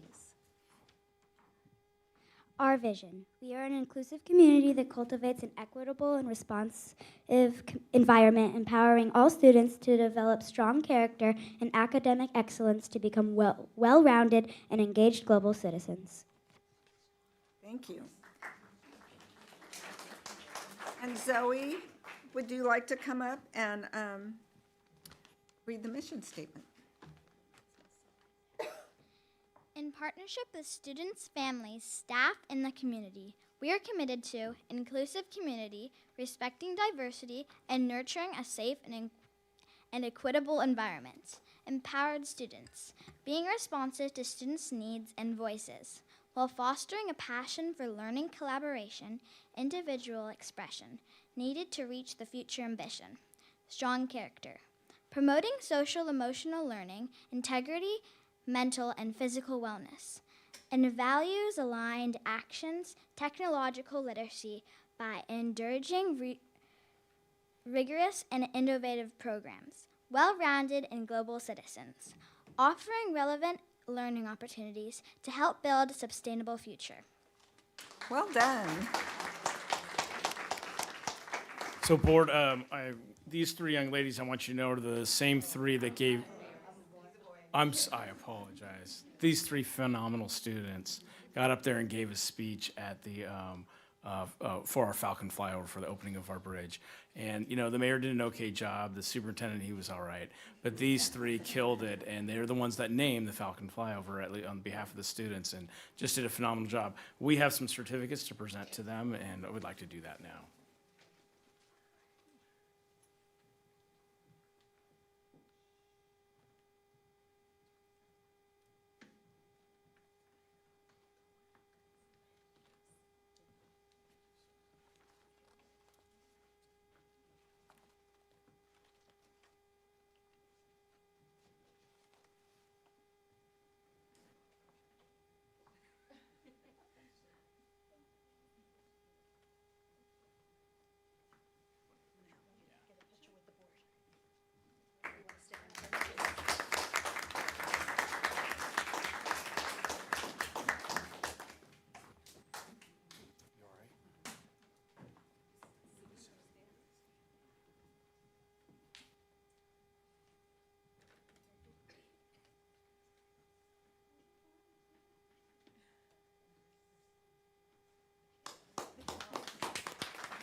Well done.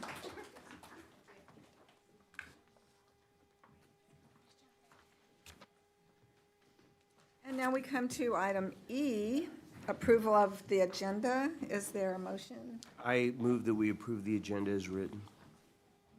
I second.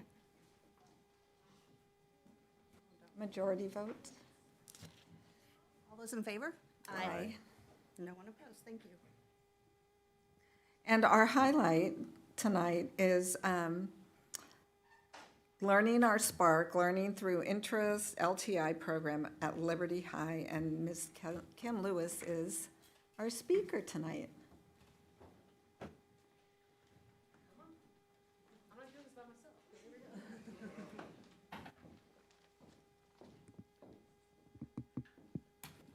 Okay, first, you can't follow that much cuteness.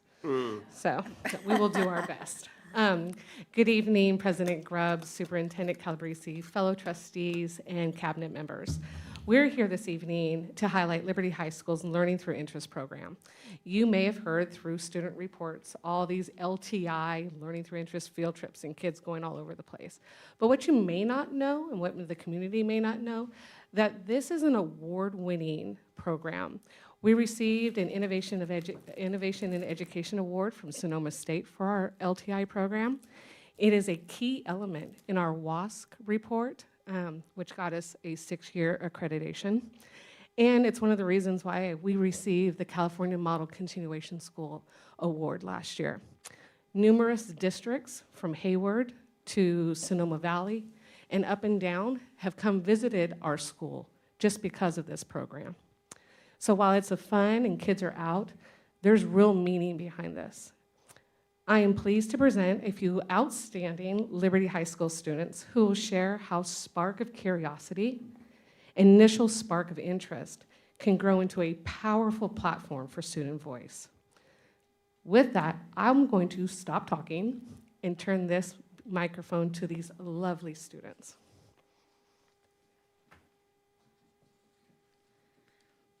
Good evening. This is a presentation of Sharing Our Spark. My name is Brizeda, and these are my classmates. I'm Frida. I'm Sophia. Hi, I'm Imani. Our Learning Through Interest program allows us to learn in ways that are meaningful and connect to our sparks and interests. Through LTI, we work closely with our advisors to identify what we care about and turn them into sparks, personalized learning experiences. We have opportunities to learn and explore in our community alongside mentors who are actively working in different professions. Our LTI program may take students on different paths. Some participate in field trips, community college programs, or local businesses, conducting interviews with community members.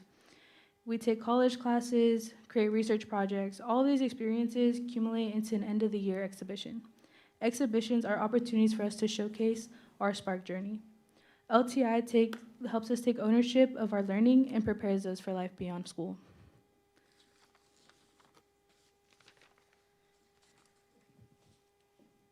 And it starts with courage, finding our courage. Sharing our interests and what truly sparks our curiosity takes courage. It means being honest about who we are, what we care about, and what we want to explore, even when it feels uncomfortable or different from what others might choose. Opening up about our interests makes us vulnerable because it invites feedback, questions, and sometimes doubt. But through advisory, our classmates make it easier to take that leap. They listen, ask thoughtful questions, and give encouraging feedback that helps us seize our ideas in new ways. Their support makes us feel more confident to take risks and dive deeper into our interests. Sharing our spark isn't always easy, but with the encouragement of our peers, it becomes an exciting part of learning, helping us grow, connect with others, and take ownership of our education.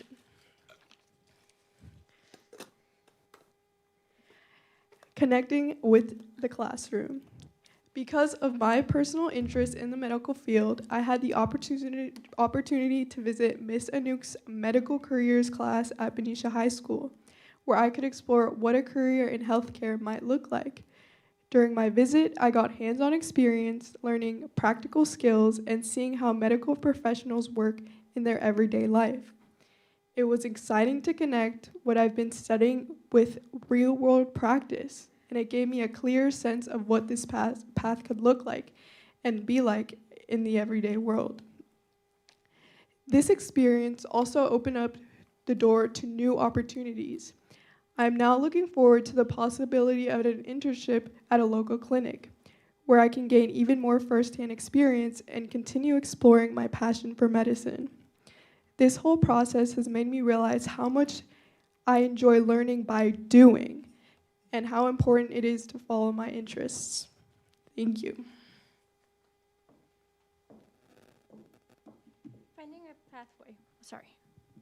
Finding a pathway. I first discovered my spark when I realized I wanted to help people and make a difference in my community. That interest has grown into a passion for law, especially criminal justice. Right now, I'm taking a criminal justice class at Solano Community College, which has given me a deeper understanding of the legal system. I even had the chance to tour the Solano County Courthouse and speak with judges, which was an amazing experience. I would also like to thank Trustee Hirsch on behalf of me and my classmates for giving us an amazing opportunity to visit the courthouse. Sorry. These experiences have made me more certain that I want to pursue immigration law. I want to help families like mine navigate this legal system, find support during challenging times. Following my spark has shown me that when I explore my interests, I can connect what I care about to real opportunities to make a difference in people's lives. Thank you. Connecting to community. We connect our spark to the community by actively exploring opportunities that help us learn from people who are already in the field we're interested in. For example, we've been exploring CTE classes at local community colleges, which give us hands-on experience and a deeper understanding of different careers. We also make a point to talk to experts in the field and ask them about their experiences, challenges, and advice. Guest speakers are another way we connect to our spark in the real world. Listening to their stories and insight help me see how my interests can make an impact beyond the classroom. By reaching out, asking questions, and learning from professionals, we can build relationships in our community that not only expand our knowledge, but also open doors to future opportunities like internships and mentorships. Currently, 95% of Liberty High School students have CC accounts.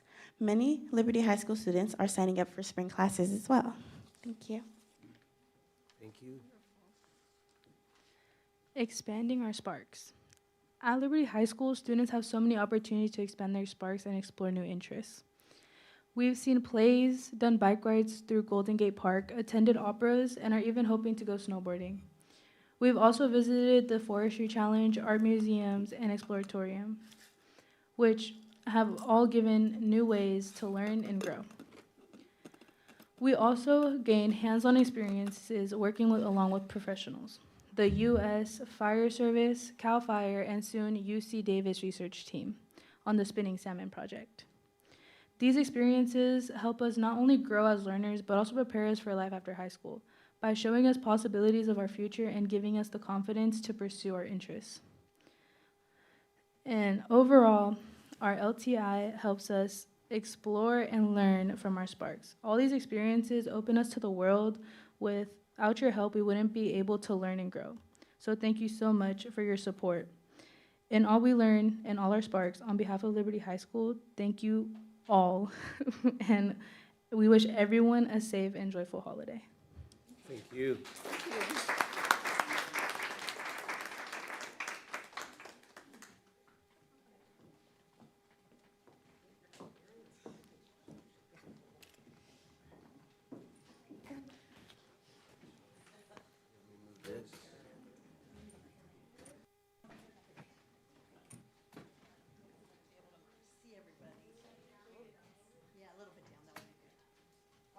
They're ducking.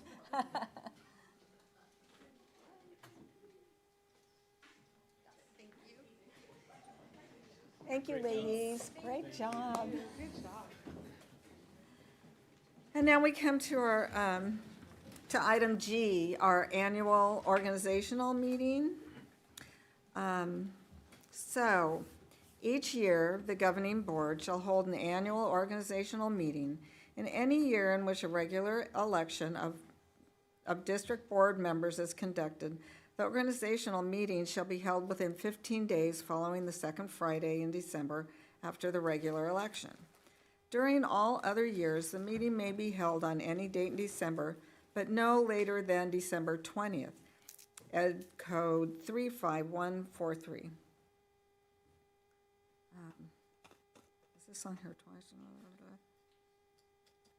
It looks like it is. Is this the second? It is the second paragraph. It is quite repetitive. So this is going to be really similar. During any year in which a regular election is conducted, the board at the regular meeting held immediately prior to the second Friday in December shall select a day and a time of the organizational meeting. For any other year, the day and the time of the organizational meeting shall be selected at the last regular meeting held immediately before the annual meeting. On behalf of the board, the superintendent shall notify the county superintendent of schools of the day and the time selected. Within 15 days prior to the date of the annual meeting, the superintendent shall notify in writing all board members and members-elect of the date and time selected for the meeting. And that is under Ed Code 35143. So, I'm going to turn this over to Mr. Calabrese. Yeah, so as part of our annual organization of the Board of Education, speaking to our board policy, and it speaks to that our president holds a 2-year term and our clerk holds a 2-year term. So it's this time in our meeting in December where we make those decisions. And so our first piece would be confirmation of the Board of Trustees of our president, confirming that Trustee Grubbs would take on a second year. And do you, go ahead. Oh, how does this work? Do we make motions on this? We still need to take a vote, yes.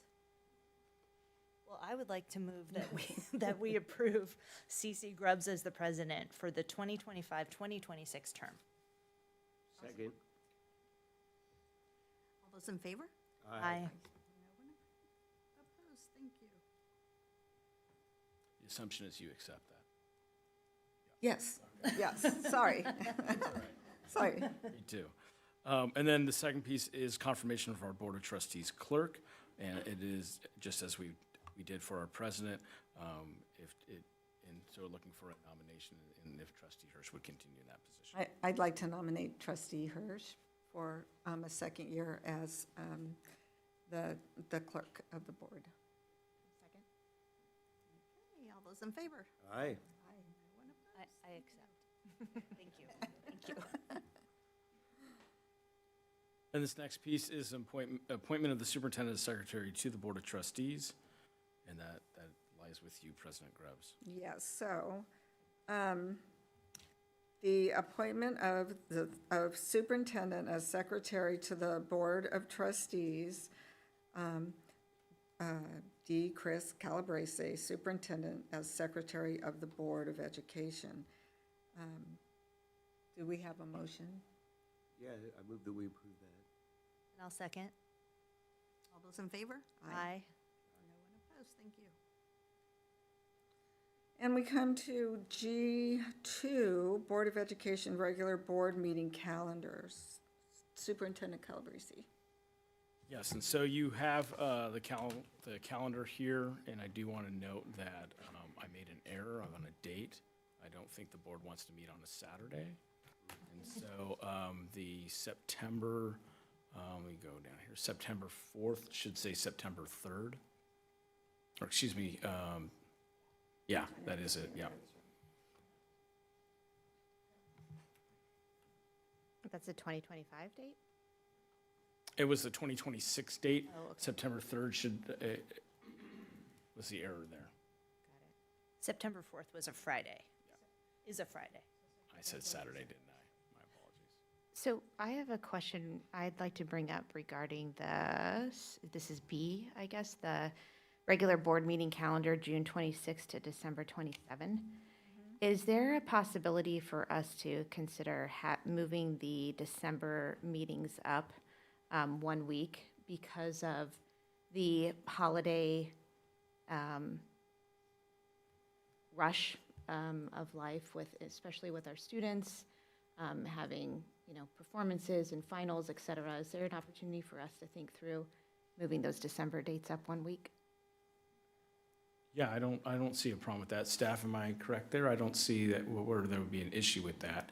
The So long December as ones. it's not later than the 20th. Right. Yeah, I'm saying So- 1 week up, if that's.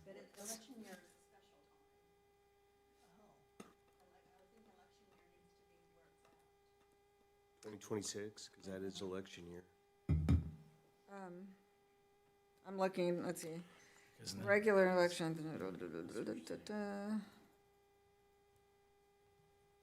December 17, 2026 would need to stay, but possibly 2027 could be brought up. Not an election year. December So- 10th.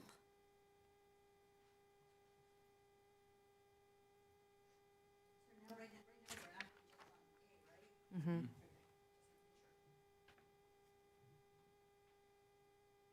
So the date in question would be the December 17th, 2026, correct?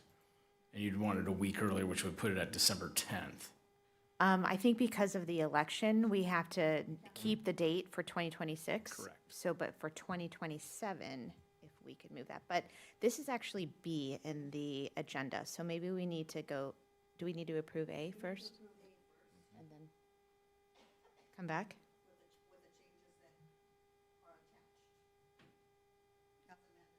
The February 7th and June removed? Is that what you mean? Okay, so.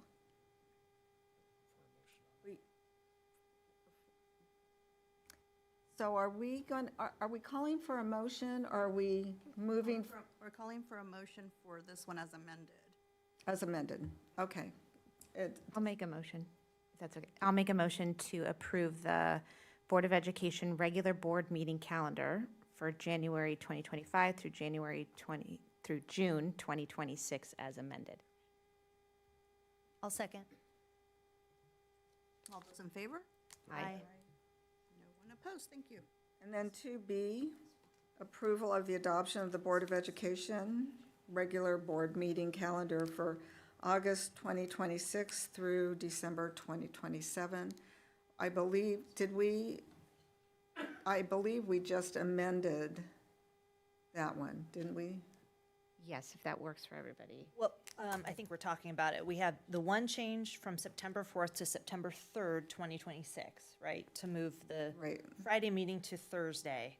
And then we were discussing the December 16th, 2027, bumping that a week earlier.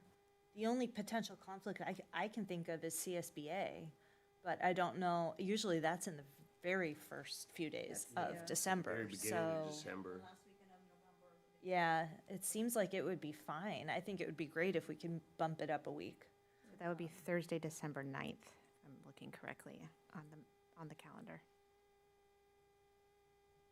If that does present a problem, we can come back with an amendment to this. Okay. Yeah. Great, thank you. Okay, and do we have a motion? I will make a motion to approve the adoption of the Board of Education regular board meeting calendar for August 2026 through 2027 with the changes. Second. Aye. So, and on to G3, board member liaisons and representatives to specified committees. The first one we have is 3A, representative to the Solano County Board, School Boards Association. Who holds that now? I do. You do. Would you like to continue? Sure. I'll do it. And how many do we need there? Just one? one. Okay. And then D, the district city liaison, I believe. We need to make a motion to appoint him. Oh, We need to take action on each one. okay.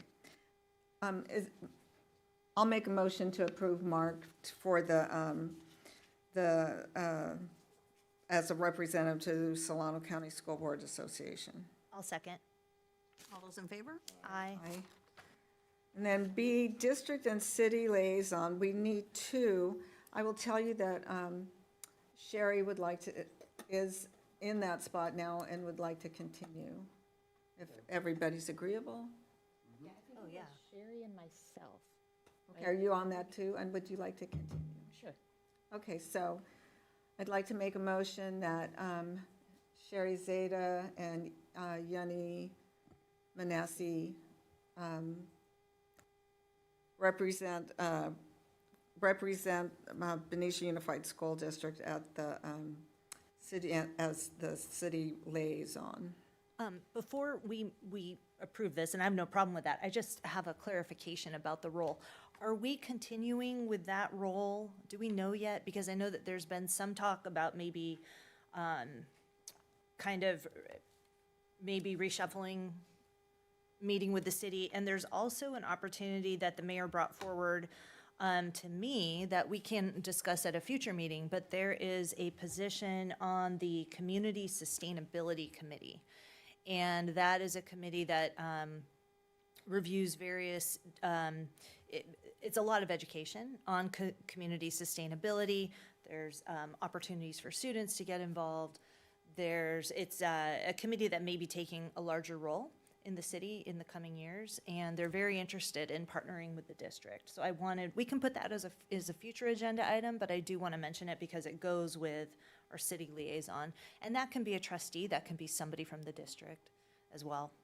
I think the city liaison person, it lends itself to the work that we're trying to do here, and so I think having that consistency, I don't think that it can be, I think it can be separated from the ongoing meetings with Mario and I and bringing one council member and one member of the trustees for an educational piece. I think they don't collide. I think Great. they can go hand in hand. Yeah, no, I'm all for synergies, so that's great. I'll second the motion that is currently on the table. All those in favor? Aye. Aye. No one opposed, thank you. And then we have the Valero Community Advisory Panel. So this is currently me. I'm happy to continue with whatever meetings we have left. We may not have many left, and this may be the, maybe this is the position if we decide to place somebody on the community sustainability It might be an committee. easy segue. It might be a segue. So I'm absolutely happy to continue in this capacity. Okay. I'll make a motion for Trustee Hirsch to be the Falero Community Advisory Panel representative. I'll second. All those in favor? Aye. We come to D, Board Policy Review Committee. Yanni, I believe you and I are on that one. Right. I am totally open. I don't know, Amy, with your lawyer hat, if you would be interested in being on that. But I But I'm- can't give legal advice. I know. To the district. I'm I'm happy. used to reading those. I read them. I write them. I am happy to take your spot if you want to do something different on the policy committee. Mark, you've served also. Are you interested? Board policy review, who's the second person on it right now? And you want to stay, right? Yeah, I want to stay. Good. You want to stay? I don't, I'm happy to sit in the seat, but I don't necessarily want to stay. I could go back. I've done it, if no one else wants to. Well, Amy said she would do it too, so. All right, Amy, Oh, let's have Amy do it. Totally up to Well, you. let's see. Yeah. Let's No, see Amy, how many. Amy. Let's arm wrestle. No, I'm not that tied in. I'm good. Amy So this is a motion for Amy and and Cece. Cece. I move that Amy and Cece continue on the board policy review committee. One of the, there's a committee that isn't on here. We didn't second that. We haven't finished that one. Okay, yet. sorry. I'll second. All those in favor? Aye. Aye. Thank you. So the facilities steering committee. So Amy and I also sit on the BAC, the Budget Accountability, what's the A? Budget Advisory. Advisory Committee, yeah. And, you know, I didn't put that on here, you're right, and that really is a kind of a transitional meeting. I don't know if we'll have Where this it's gonna forever, go. right? Yeah, and so the intent is to meet 4 times this year, maybe a 5th. And so we can certainly bring that back to the board as a committee, but that's entirely Just up for to you as a sake board. of, Continuity? well, where everybody's going. It's not an agendized item currently, so we could bring that back. Okay. So then, item E, the Facilities Committee, I sit on that, and Yanni sits on that. Would you like to continue? I'm happy to continue, but if there's another trustee that expresses interest, I'm totally open to somebody else taking my seat. Okay. It's me. I'll make a motion that Trustee Manassi and President Grubbs sit on the facility steering committee. Do we have a second? Second. Thank you. All those in favor? Aye. And the California School Board Association Delegate Assembly nomination. That's a big one that does, they meet a couple times a year. There are forms that have to be filled out, and it does go to a vote. Would anybody like to? Sits on it. Who's currently doing it? It's Jack from Fairfield. From Fairfield. And I know I think he's got another term. I think it's a 2-year term and he's still, I think we, Is it a 2-year term? was that last year? Yeah, I remember. Yeah, I think Jack is serving the second of his 2 years. I could be completely I think wrong. the way they do it is that they'll still take nominations, Oh. and then they'll determine who wanted to do it, and then they'll send a ballot. So we don't even know if we'll end up on the ballot or not. Oh, wow, okay. Right. So, where do we go from here on that one? So if somebody's interested, you guys can still nominate somebody, and that person is responsible for going online to CSBA and filling out all of the information, should they want to move forward with it. Is it something that we need to send someone to? No. We know, okay. Did you vote? Didn't you try? No, no, no. CCM. Oh, Cece. Oh, yes. Yes. But if Jack has a second term, I I don't know if that's factual. Well, if somebody would like to do it, you can always put your name in. We can submit your name, and then you can go. For the district, it always used to be Diane Ferrucci that was on it, and we haven't had one on since she left. Oh, I think Dr. Moss, right? Yes, Oh, she she was did on bring- it, yeah. Okay. So, do we nominate? Jack here? Nominate anybody. No, I'd say leave it as is. And it might be a 2-year term, yeah. Okay, moving on. So Do that, we- did we, there was the equity leadership team. Is that still in need? No, it's just, okay, this is a holdover. It's on my number 5. Okay. It's not on yours? Oh, it's on the recommended motion portion. Never mind. Okay, so now we come to item H and our student reports. How are all of you?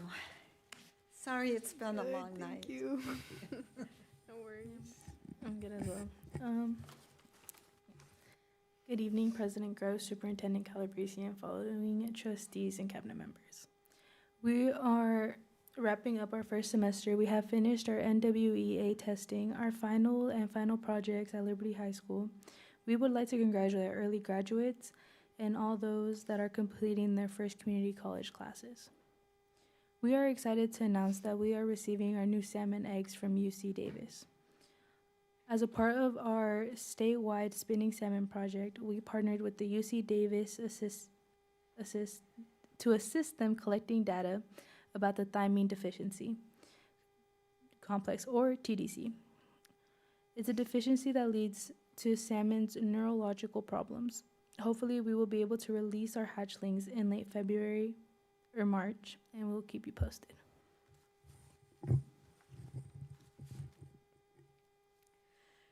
We want to thank Solano Community College for coming and assisting several students sign up for spring college classes.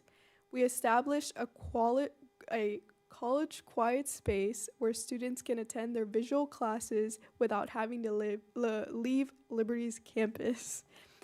We had a few LTI field trips. Students went to the D. Young to see the arts of manga. We had a group of students attend the Monkey King Opera, but unfortunately, we had to reschedule our Palisades Tahoe snowboarding trip due to lack of snow. It would be wonderful and greatly appreciated if everyone could send positive thoughts for snow over break. I'm very upset about that. Lastly, we want to thank the Food and Nutritional Service Department for helping us prepare our holiday luncheon.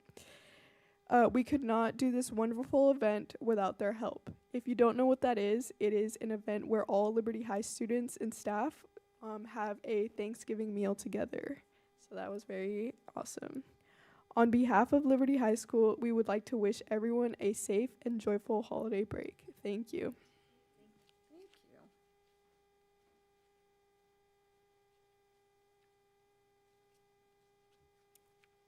Hello, President Grubbs, Superintendent Calabrese, fellow trustees, and cabinet members. In the past week, students came back from Thanksgiving break on the 1st of December and then immediately began preparing for finals during Wellness Week, which ran from December 8th through December 12th. Leadership hosted this event in order to encourage student wellness as we study for exams, and we had events such as a cozy study session during Access and a fun Harry Potter trivia game to promote our theater department's fall play. The opening night of the play, Puffs, was on December 12th, and the following day our band performed at the holiday parade. This week is finals week. On Wednesday, we took our first and second period finals. Today, we took our third and fourth, and tomorrow we're taking our fifth and sixth, with an early dismissal of 12 p.m. Friday is the end of the first semester grading term. Today, Friday, and Saturday are theater's final showings of the fall play. Benicia Leadership is also currently planning this year's Clash of the Classes, our new annual competition between the classes, which will lead up to the rally on the 30th, where the class winner will be announced, and our Clash Bash dance on the 31st. In the upcoming weeks, we have winter break from December 20th through January 4th. Auditions for the spring musical begin on January 7th. On the 15th of January, we have our elective fair and open house, where students can check out some of the electives we offer during school, and parents can as well after school. On behalf of Benicia High School, thank you. Thank you. Thank you. And so, as late as it is, please carry on. Thank you. Thanks for coming in. Thank Thank you. Oh, have a good break and good luck with those finals. Okay, so we come to our reports, and we have Superintendent Calabrese up. Yeah, good evening, board. So just want to review some highlights that have happened in the district since our last board meeting. I know it's been a while because this is the Day of the Dead celebration at Robert Semple, and that occurred right after the October, of course, right after Halloween. And just a great event, great turnout, great music, and some great classic cars. And so I just want to celebrate that. Mary Farmer Elementary School is doing a food drive for their cozy community, and it's just really impressive when it's a great opportunity for students to learn empathy and the caring of others in our community. And so I walked into the office the other day and saw these boxes and bags full for our those who need that support over the holidays, and so it was just heartwarming to see. Okay, this was pretty incredible. So I walk into Joe Henderson to walk through some classrooms, and I come into the library and notice there that says Star Books. And so the librarian there is just absolutely phenomenal. She has turned her table groups there, and the books are organized by genre, and she's taken speed dating to speed reading. And they have a little form there that they fill out, and the students rapidly look through the books, fill out the form, and basically they're encouraging others to what books they would read and why. And just outstanding. But I have to say, these students in Miss Anderson's class were just on it. There was a table, and I'm going to pick on the boys. And, if I was in their grade level and I was in a group of all boys at a table, I would have been cracking up, making jokes, and goofing off. And they were attentive. Not only were they attentive, but they were pointing out books to each other quietly, like encouraging one another to read it. And as I walked around the room, the notes that they were writing down about the books, they were thoughtful. They had clearly read it. And so I just can't say enough about that. I thought it was there was 3 things I saw in that library that were just absolutely fantastic. One of them is a picture on the wall that says, picture yourself in a book, and it's students who had finished a chapter book, and they were taking a picture of them, and it was up on the wall. What a great way to encourage reading. And so just want to applaud that. Continuing in Joe Henderson, we had plot characterizations going on in the classroom. I tend to always show all the extra things, but instruction is happening out there. And so these students had just read through a story and were talking about the plot characterization and going through that and development of a plot. And so, and then there's nothing more heartwarming to walk into a kindergarten room and see students with letter tiles, and they are trying to create words out of those letter tiles and to read it, build it, and write it. And they were celebrating that, and it was pretty heartwarming to watch. Matthew Turner Elementary School, got the opportunity to walk through classrooms and see from ecosystems to spelling, and that young man on the right-hand side there holding his head as he's doing his spelling test, I felt for him.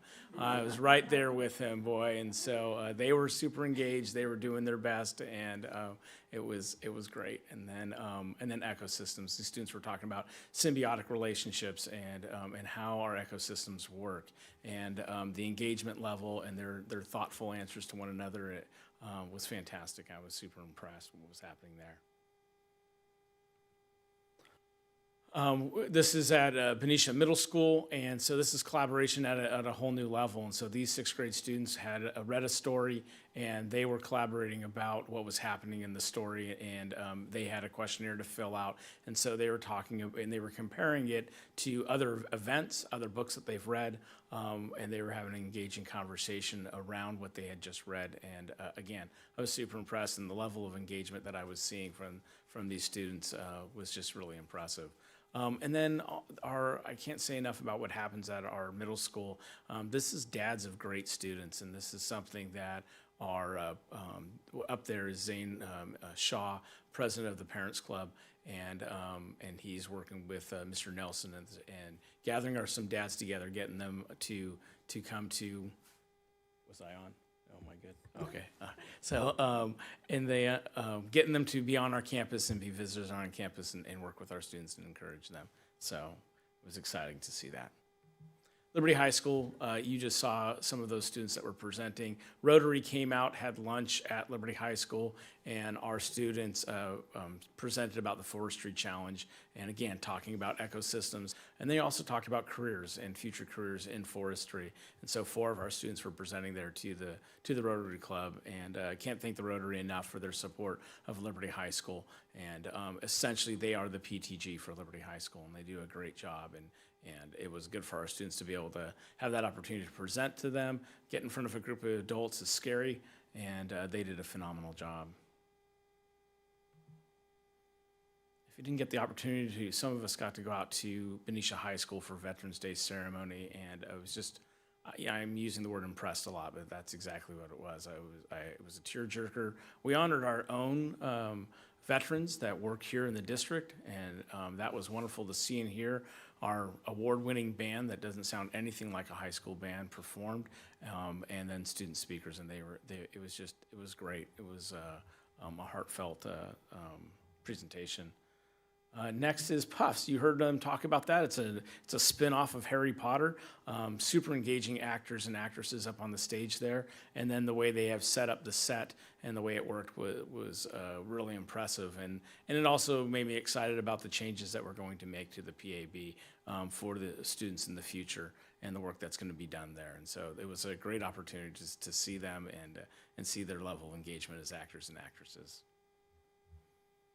And then our administrators are doing walkthroughs, and so recently we did a walkthrough of Liberty, and Dr. Beatson just casually said, would anyone like to lead our discussion? And Christina Moore just stepped it up and got up there and led us through a discussion about what we saw at Liberty, and which was fantastic. And we talked a lot about student engagement, as we talked about our PLC process, professional learning communities, and answering the questions of what do we want students to know, how do we know they learned it, what do we do when they haven't learned it.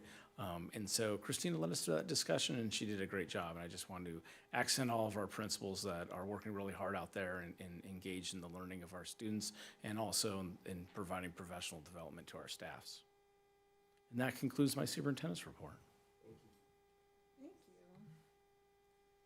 you. And now we come to board reports. Would anybody like to report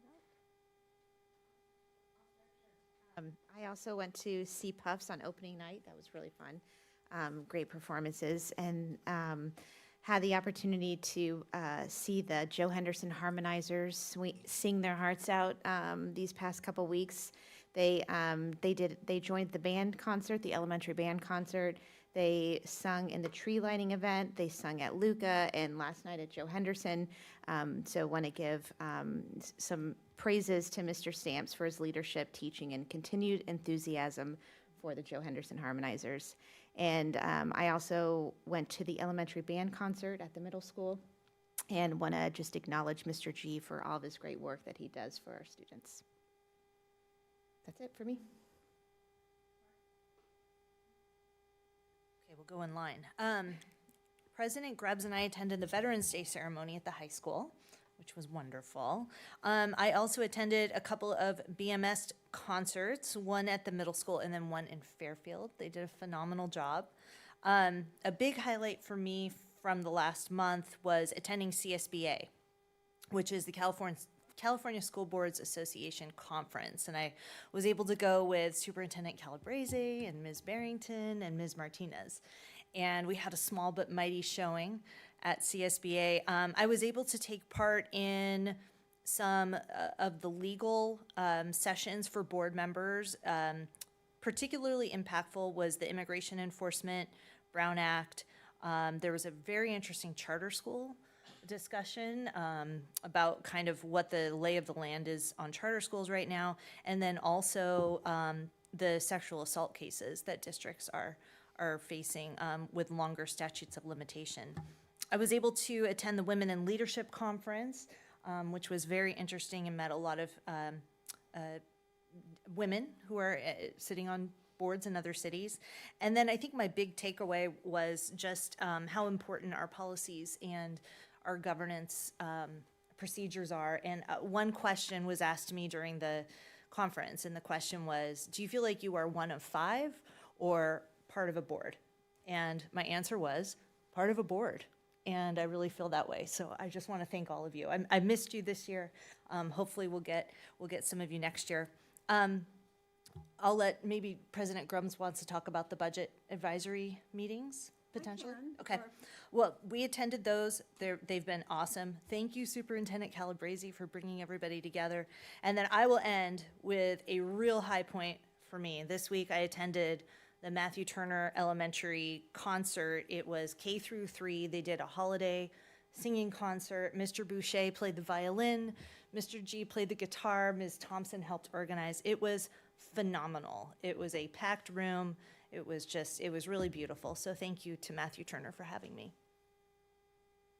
All righty, so it's been a busy few weeks. I did go to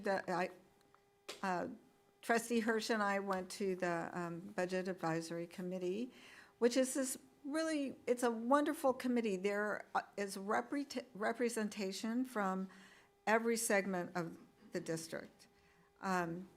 So in our first meeting, we heard about the budget, and it was very clear. Mrs. Barrington was very clear about the budget and what's going on. I should also say that there was union leadership there as well. Really every segment of the school district was represented.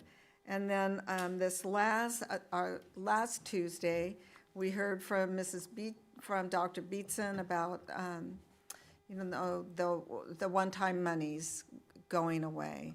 And so what it is a way to involve everyone in these difficult decisions that are going to have to be made due to our deficit. So that was just a fantastic meeting. So that's all I have. Anybody else? We're done? Okay. Off we go to comments from members of the public. Do we have any? Yeah. Yeah, okay. So we're going to move on to our, to J, approval of the consent calendar. The board may bundle a number of items and act upon them together in one motion through the use of the consent calendar. Consent agenda items are routine items deemed to be non-controversial for which the board discussion is not anticipated and for which the superintendent recommends approval. There will be no discussion of these items prior to the vote unless any members of the board request specific items be removed for discussion. And so our first item is approval of the minutes for the meeting of November 6th. We do it all together. Oh, that's right, okay. Yeah, all in one. And gifts from the district, which I'll go through later. So, okay. Actually, Do we want to pull the PAL? Is that 4? Number 4 in J? The PAL action list. I have something on there I'd like to pull, so. Okay, so you'd like to pull that? Yes. Do we need a vote on that? I'm sorry? Do we need a vote to pull? Yes, we're going to do it as amended by pulling. Okay. So who's doing the motion? I move that we amend the consent calendar pulling number 4. But pulling the rest. I'll second. And this is a roll call vote. So President Grubbs? Yes. Trustee Hirsch? Yes. Trustee Maselli? Yes. And Trustee Manassi? Yes. Thank you. And then so at this point, I'd like to acknowledge the gifts. Is that okay? We have to, you can. we And then go to acknowledge gifts, resolutions? But we do also have the 2 resolutions after you're done with the gifts. Yes, okay. So we'd like to thank the Rotary Club of Benicia, of the Benicia Foundation monetary donation to Liberty High School in the amount of $8,800 for general use. Thank you, oh my goodness. Rotary, thank you. The Blockbound Giving Fund monetary donation to Benicia Middle School in the amount of $1,500. Thank you oh so much. Food for Thought LLC in-kind donation to Mary Farmer Elementary in the amount of $130 for supplies, books, etc. for the Mary Farmer, library. And the Mary Farmer Elementary PTG in-kind donation to Mary Farmer Elementary in the amount of $19,716 for fourth grade trip to Coloma. And Dorian Artistry and Photography, monetary donation to Mary Farmer Elementary in the amount of $530.98. Thank you so much. United Way Bay Area, monetary donation to Benicia High School in the amount of $899.07. Thank you very much. And Charities Aid Foundation America, monetary donation in the amount of $20,000 to Benicia High School for general use. I think that period is supposed to be a comma. Yes? Okay. Okay, so thank you very much for your very generous donations. Our schools appreciate it so much, and we are grateful. Okay. So now number 9 is resolution number 252622, and I'll go ahead and do a roll call with the same motions on that one. So President Grubbs? Yes. Trustee Hirsch? Yes. Trustee Maselli? Yes. And Trustee Manassi? Yes. Thank you. And we've, The same thing for 10, 25, 26, 24. It's going to be the same motions. And President Grubbs? yes. Trustee Hirsch? Yes. Trustee Maselli? And Trustee Manassi? Yes. Thank you.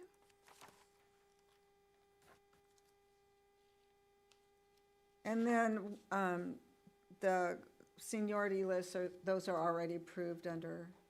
Yeah, that was part of the So we come to K, presentations and community information items. So we have the first reading of the recommended California School Board Association Board Policy Update for September 2025, and Superintendent Calabrese is going to address that. Yeah, we've reviewed several board policies here and with our board committee as well. And so we're bringing these forward for their first reading. There were, on the list here, there are some that were not included that we've paused on, but the rest are prepared for the board to review. I have some questions for feedback. Okay. In policy 5141 regarding training, I'm curious to learn a little bit more of, do we train our staff annually with the medical equipment on campus? And when is this done? Is it done at the beginning of the year? Who does the training? And I know that it says that there should at least be one person, but I'd like to make a suggestion that we have at least 2 people trained at each site instead of 1.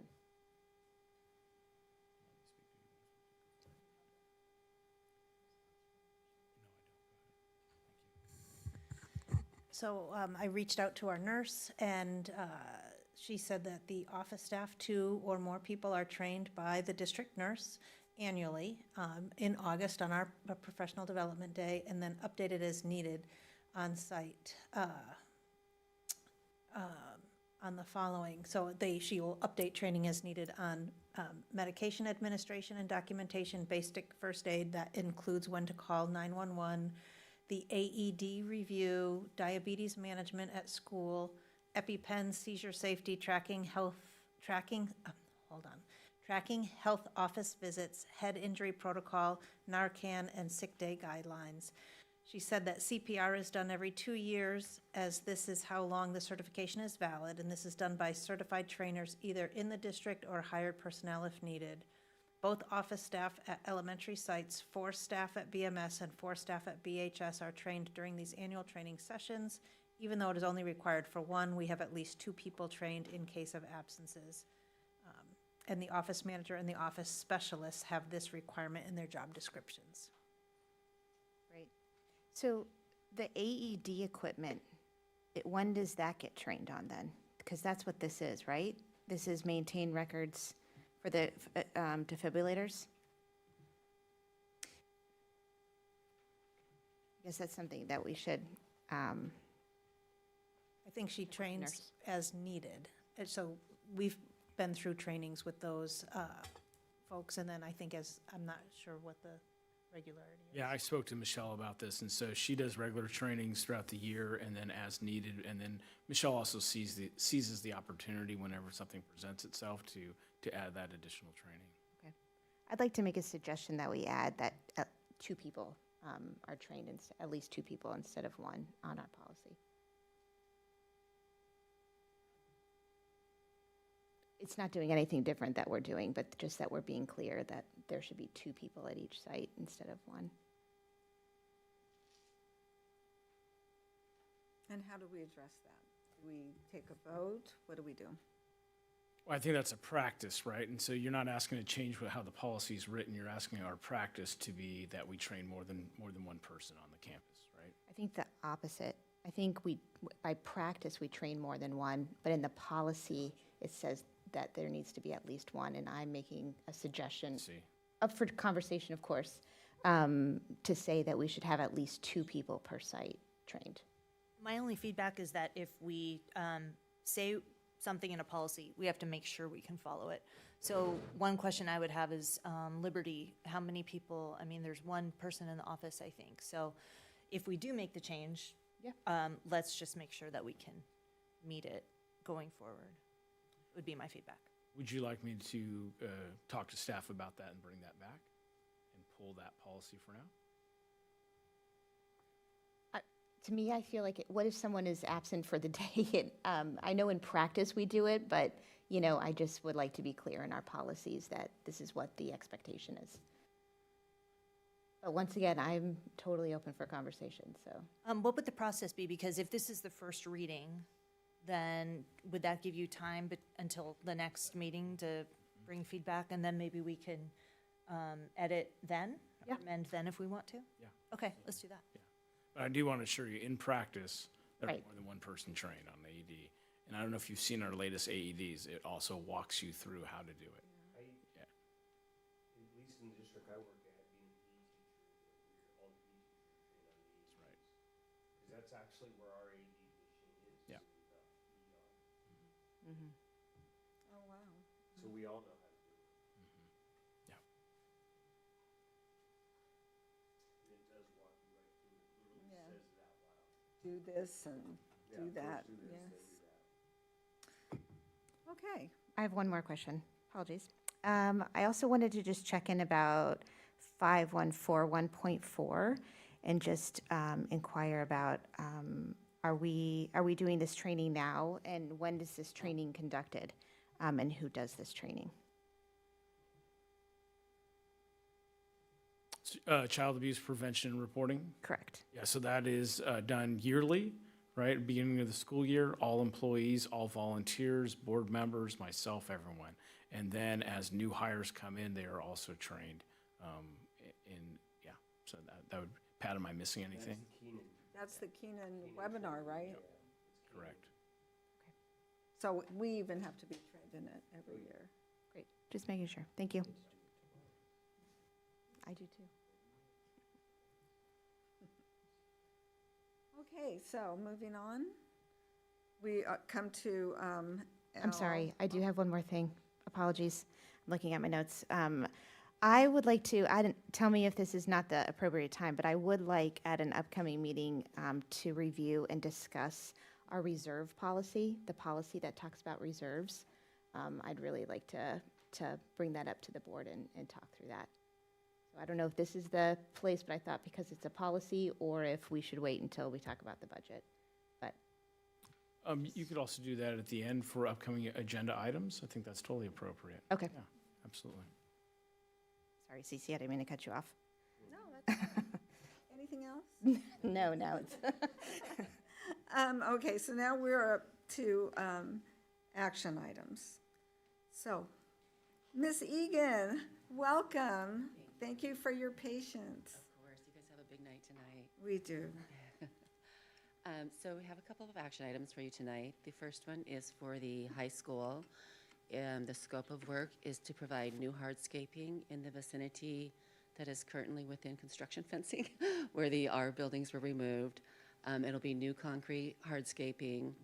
I know Brianna has big plans for how they're going to use it. And then it also includes renovations to the existing Z buildings And the renovations will include scope similar to what we provided when we relocated the buildings from the middle school to Robert Semple.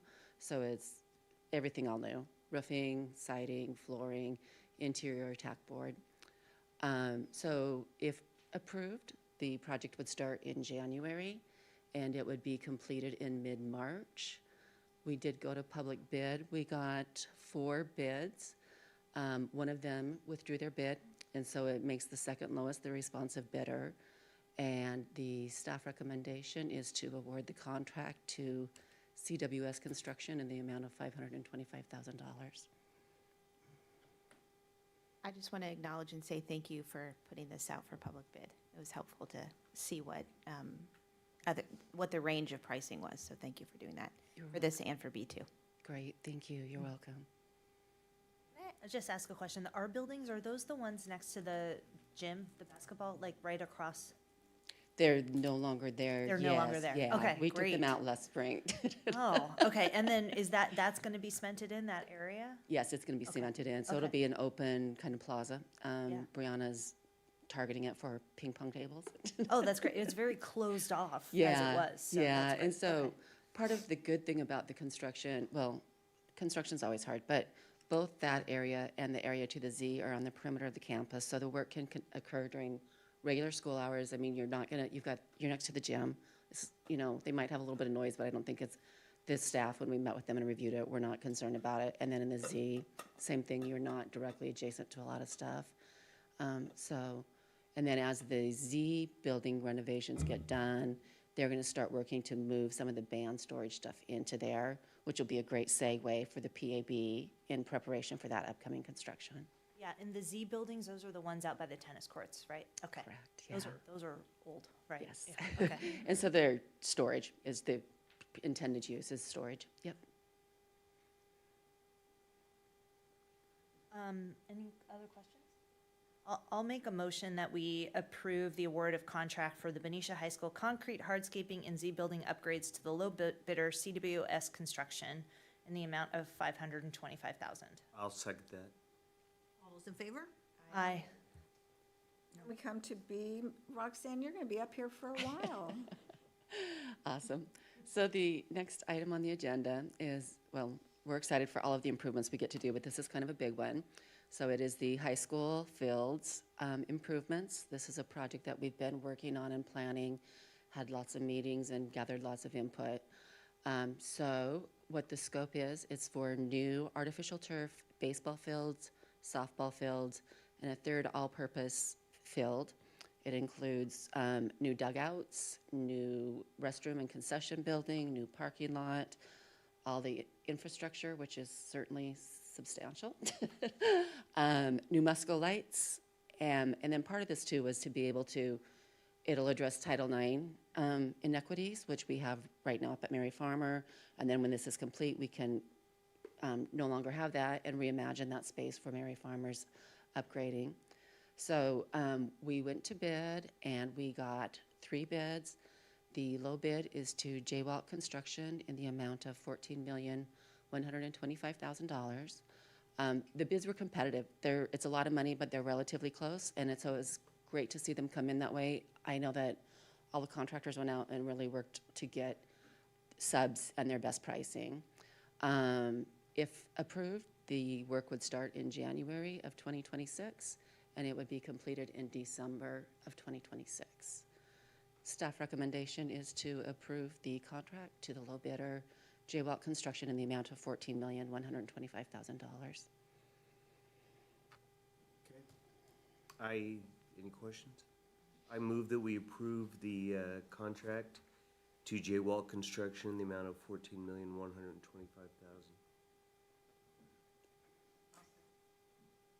I'll second. All those in favor? Aye. And we Great. come to C. Thank you. So item C is tethered to item B. As part of our high school fields upgrades, we have to do a new storm drain connection. It's into a city storm drain pipe. So there are state, county, and city regulations that govern this, and it says if you tie into the city pipe, you have to provide a maintenance agreement that promises the city you'll take care of and clean out. We have a filtering system that is going to be built that the water goes into before it goes into the storm system. This agreement was reviewed by legal to make sure that they're not asking anything above and beyond. And legal says no, and they recommend approval. We have to do it or we can't do our great new fields. And then maintenance is aware of the system, and they have their buy-in that yes, they can do the maintenance and they don't have concerns with it. So this is asking you for approval to let staff go ahead with this needed agreement. Any questions? I move that we approve the stormwater treatment measures maintenance agreement between BUSD and the city of Benicia. I'll second. All those in favor? Aye. Motion passes. Thank you, guys. Happy holidays. Thank you. And now we have come to Ms. Barrington and Mr. Ison. So John Isom is going to join us at the podium. And this is a resolution before you to sell the second series, Series B, of the 2024 election that passed in the amount of $65 million that lets us pull down the money needed to continue our construction projects. And John will provide some more information on that. Good evening. Good to see you guys. Well, Trudy's pretty much said it all. I mean, the district has in front of them the opportunity to approve the resolution that would authorize the next sale of bonds. Many of you are familiar with the process, having done it before, but when voters approved the measure back in 2024, they gave you the authority to sell up to $122 million. How you get there is dependent on assessed values and interest rates.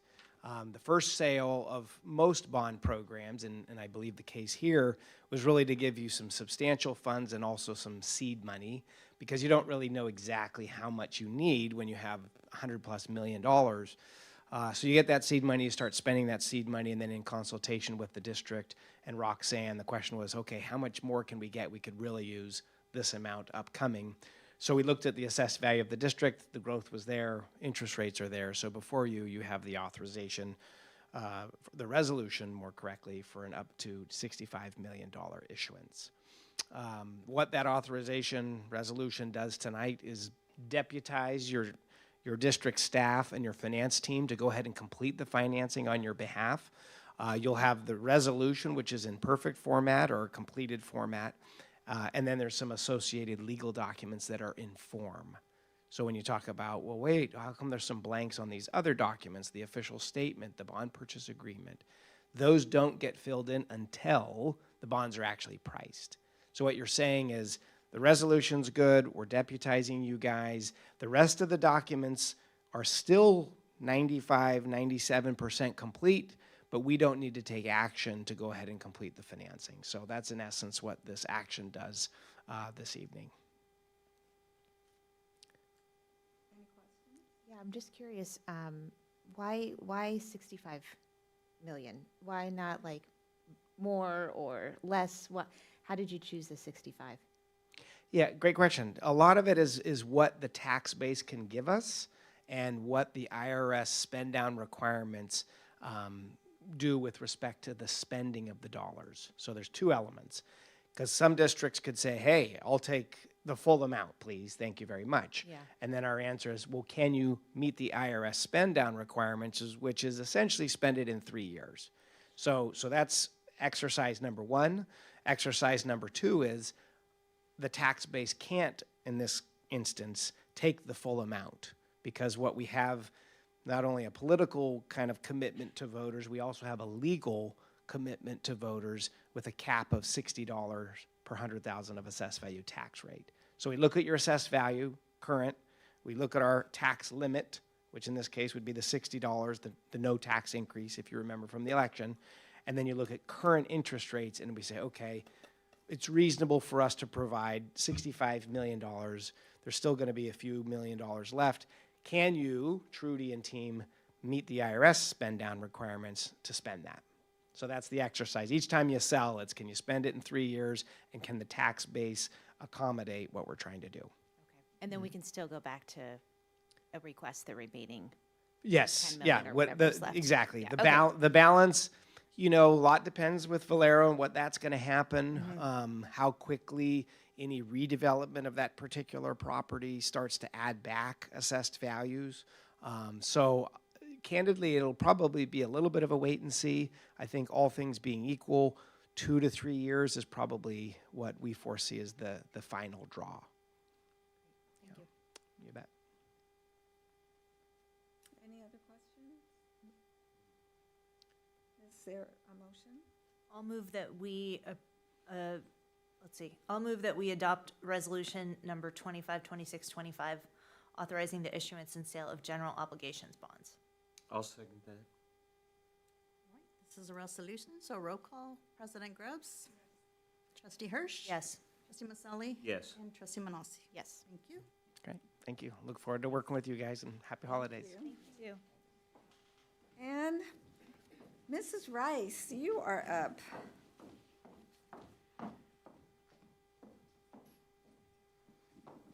Good evening, Board and Cabinet and the Benicia community. My name is Stephanie Rice, and I am Director of Education Services.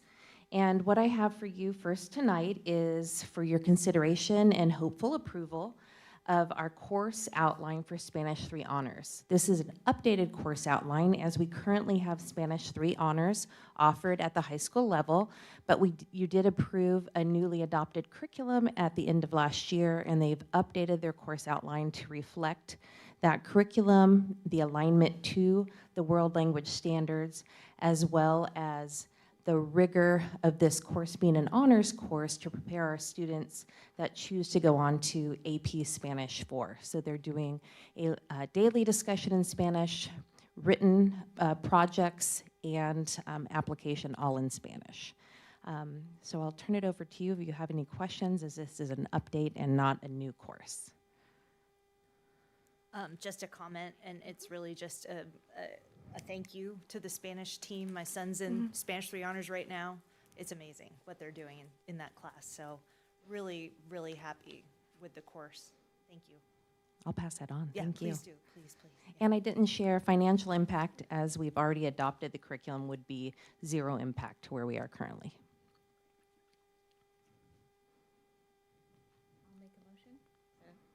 I'll make a motion to approve the updated course outline for World Language Elective Spanish 3 Honors for high school. I'll second that. All those in favor? Aye. Thank you.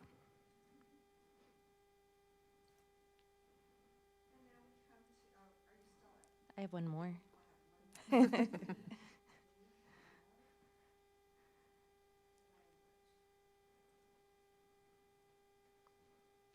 I am here again for your consideration and hopeful approval of the new course outline for our Chinese Mandarin 2. This will follow our Chinese Mandarin 1 course that you approved last year. The plan is then to look to adopt the Go Far with Chinese Mandarin 2 curriculum to follow our Chinese 1.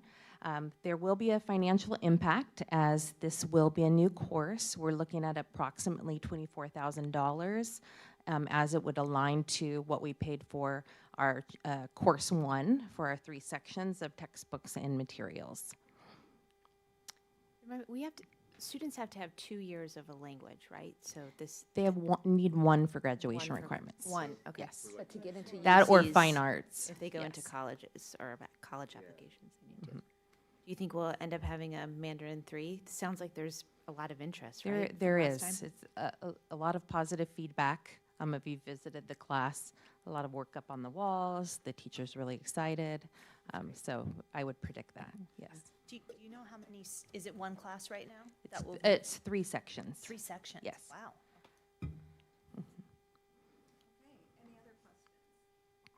I'll make a motion to approve the adoption of course outline for World Language Chinese Mandarin 2 for high school. And I will second that. All those in favor? Aye. Thank you. Thank you. Then we come to item C, consideration and approval of the update board policy 5116.1, interdistrict open enrollment. Dr. Beats, and Sure. Good evening, everyone. This is an updated policy, and I'm bringing it to you tonight for adoption, even though it hasn't come for a first reading. And the reason is we have had a lot of discussion around the information that we need so that we can best predict enrollment at what school site. And so this is to move our dates where families can apply for open enrollment or intra-district transfer. So those are families that are already here in our district and they really applies to elementary schools. They want to go to a different elementary school. We need to know if we have enough space. We need to know if we have enough classrooms to make those things happen. And that's one of the first steps as we look at rolling up enrollment. And so I bring this for your hopeful approval to move the timeline up from what it was March to what will be December 1st through January 31st, so that we have that information earlier. I was just going to ask, I'm assuming you have procedures in place to notify families, because I don't know if somebody already thinks they have until March and then it'll be a surprise. Absolutely. If this goes through tonight, either tomorrow or the Monday we are back, we will send out notification to all families in the district. That was my question. Are you going to be starting it Yes, soon? we have the letter ready to go. Great. Okay. And we were thinking of adding it to Superintendent Calabrese's newsletter as well. Yes, thank you, Georgina. Yeah, and just to add to this, this aligns us with other districts in the area. It allows us to predict staffing a little bit better, and it gives us a better sense of where we're at when it comes to where our students want to go to school. It also allows us then, we know where the space is at later on in the year for inter-district transfers, right? And that's also another issue for us. Okay, thank you. Is there a motion? I'll move that we approve the updated intra-district open enrollment board policy as presented. I'll second. All those in favor? Aye. So now we come to item 3. Are we going through all of them, or we are going to go back into closed session to consider item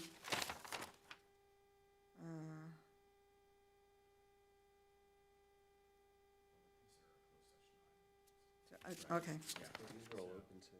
Yes, but these are open session. Suggest we go through all of these. Okay. So, Dr. Jennings. Well, good evening, President Grubbs and Board Trustees and Superintendent Calabrese and the Benicia community. In order to assist the district in planning for the upcoming school year, the 26-27 school year, which is hard to believe, and to assist us in recruiting the most highly qualified employees for that school year, the Benicia Unified School District is offering an early notification of retirement incentive to all certificated and classified employees. What that does is gives them until January 16th to let us know, and then that helps us to plan out our spring hiring much more effectively. Kind of pushes people to know earlier, because they theoretically, could go all the way late, standard. And to Trustee Maselli's point, that they have until June 30th to let us know if they're going to return, and if they can let us know, if we can give them a little incentive to let us know earlier, it really does help us out. It's a good move. Are there any other questions? Okay. And I have a motion. I move that we approve the early notification of retirement incentive bonus. I'll second. All those in favor? Aye. Okay, and we come to item B. Dr. Jennings, you're up for a while. I believe that Assistant Superintendent Barrington is the one's responsible for this item. Oh, I'm sorry. We're going to do a little back and forth a little bit, so I'll pass it to her. So procedurally, when the district enters into tentative agreements with the unions, we have to provide what's called the AB 1200, which is showing that the district can afford in the current year and in the multi-year what has been offered. So we'll go back and forth. So we're starting with CSEA, our California School Employees Association, Chapter 1096. And this is the documents that show what was offered, what was accepted, and that the district can afford it and can afford it in the current and 2 years out. All of this information was provided to Solano County Office of Education ahead of the required 10 days that they have to review it. They had a few questions about our restricted funding, just to make sure that our restricted funding could afford what we were doing. And so I was able to answer their questions. So that will be the same for each unit you see of this. So this does require your review and approval before you move on accepting the tentative agreements and the salary schedules for each group. How would this have affected our restricted? Everybody receives increases. And so let's say you're part of even a one-time funded pot of money. We don't negotiate people separate. People are people, and so every employee is getting the same increase to their the salary schedule as well as the medical. And so that's where the county office does ensure that we can afford it. Because if the restricted funds couldn't, we would have to contribute. And so we have sufficient reserves should we need to contribute. Got it. But that's what they were checking on. Okay, because some of our people are paid from restricted funds. Correct. Based on, that's right. And all of that was taken into account when the projections were given forward. I move that we approve the AB 1200 for CSEA. I'll second. All those in favor? Aye. And next up, we have item D, consideration and approval of the California School Employees Association, CSEA, on the salary schedule. Actually, I think we Did I skipped, skip one? we skipped C, so I want to make sure. See, I'm sorry. That's, no worries, that's the. I'm gonna just let you go on down the Okay, line. thank you. That's the tentative agreement between the California School, our local chapter of the California School Employees Association. And so, first, I'd like to just express gratitude and appreciation to the negotiating team, Assistant Superintendent Barrington and Director Romero, Director Courtney, and Director Dudley. We're all on our district team. And then also just a thank you to the CSEA negotiations team, specifically President Cindy Crane and the local regional rep, Shawana Grace, who led the CSEA's negotiation team. We're just grateful for our collaborative partnership with CSEA.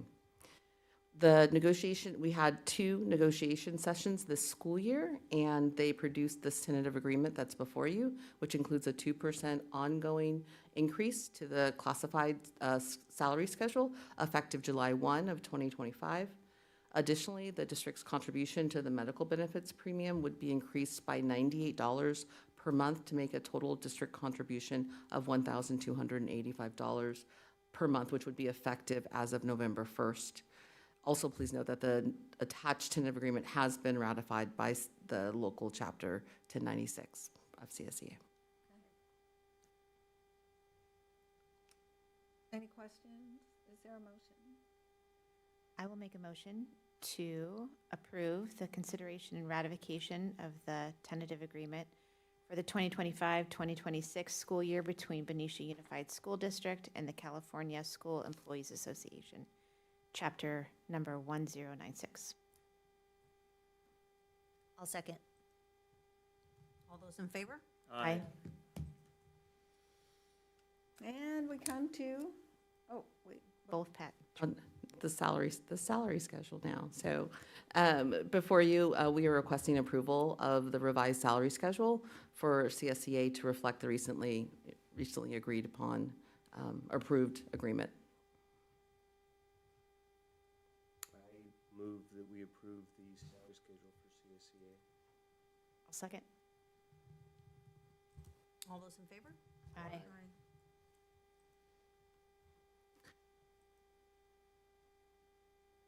So then we come to, are we on item E? Yes. Yes. Oh, good.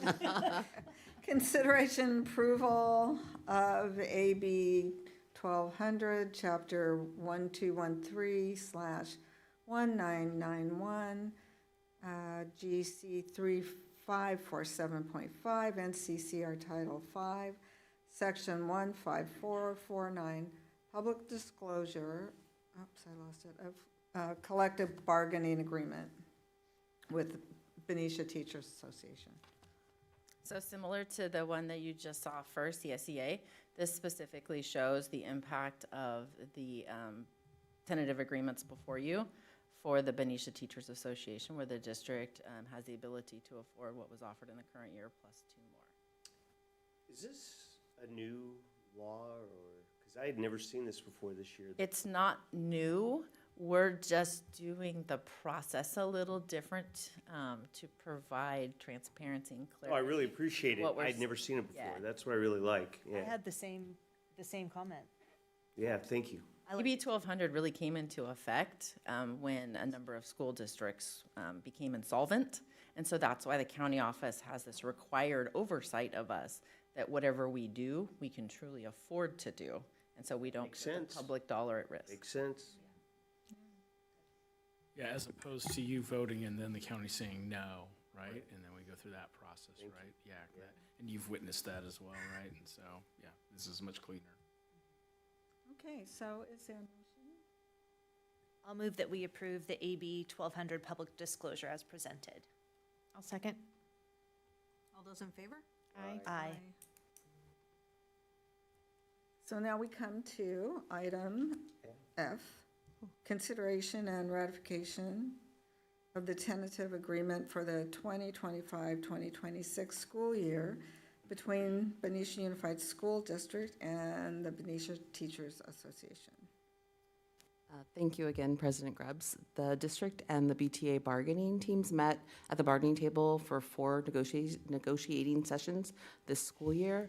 Again, I'd like to express my appreciation for the BUSD negotiations team, Assistant Superintendent Barrington, Principal Slater, Principal Nelson, and Principal Kleinschmidt, and Assistant Superintendent Beetson. So thank you guys, as well as the BTA negotiations team led by Lisa DeLorfis.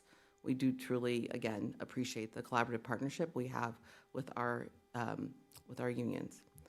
The negotiation sessions have produced this attached tentative agreement, which includes a 2% ongoing increase to the BTA members' salary schedule effective for July 1 of 2025, and also increase the district's contribution to the medical premiums of $98 for a total district contribution of $1,285 effective November 1st of 2025. Thank you. Any questions? When was, I'm sorry, if we could go back a little, when was the benefit increase for CSEA retroactive to? The same exact date. It's November 1st November? of 2025. I thought it was earlier. Okay, thank you. Okay. Do we have a motion? I will make a motion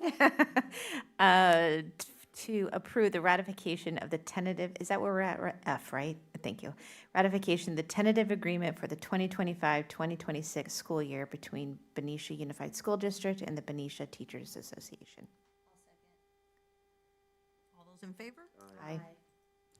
And we come to item G, consideration and approval of the Benicia Teachers Association salary schedules.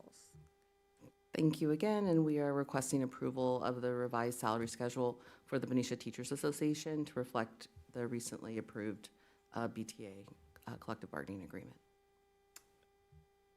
I move that we approve the salary schedule for BTA.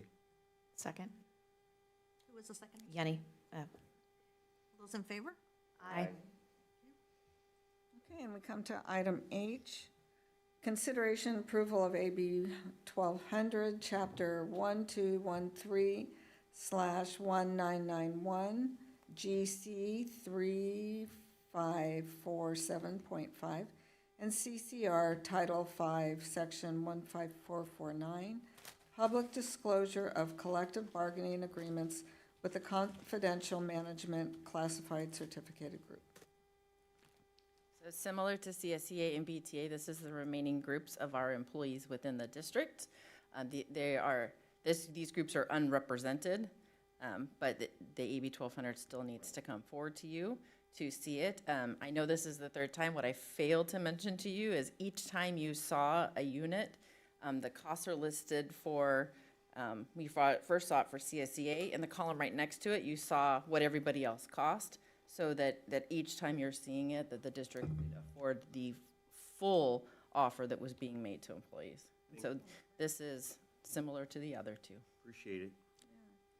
I have a question. I don't know if this is like standard by law or somewhat the practice that we have to make, but is it possible for us, this goes for the next couple items too, for us to think through like management salary to be included? Can we exclude those from negotiations? For instance, can we think through like negotiations with BTA, CSEA, and management instead of including management in with BTA or the other union groups that we negotiate with? So my point comes from, district employees in terms of like them just, getting the 2%, sort of like, that's just what happens. And then also just ensuring that, our principals, are they being equitable in pay when it comes to other districts in our county? I just want to make sure that we're also looking at our management and making sure that we're on par with those salaries as well. So if it's, something that we have to do, that's fine, but if it's something that we've just done traditionally, is it possible for us to talk through taking that as a third group to think through salary negotiations? So you'd be good with them bargaining, because I don't believe they've ever had to really bargain on their own, because they have a Me Too clause, so they get what everybody else gets. And since they don't have they're not in PASA, are they? No, so they, basically, they've never bargained. Like CSCA bargains, they go to the table, they have a bargaining team, and the district has a bargaining team, and BTA does that. Because they're unionized, right? Yeah, Right. the management does not. They basically have a Me Too clause, so it's been standard that they end up getting whatever everybody else does, because they don't bargain on their own. I think that if you wanted to do that, they would have to form their own bargaining team and bargain on their own, which it's difficult because, like you said, the other groups are unionized, so they have a collective. The management does not have a collective. So I think, there's PASA, right? Yeah, they're a collect and convey group, right? And so we can meet with our admin, collect their concerns or suggestions, and then convey that. And what it sounds like is you're looking at exploring other opportunities for our admin, right? And looking at what are some things that they may be needing or wanting.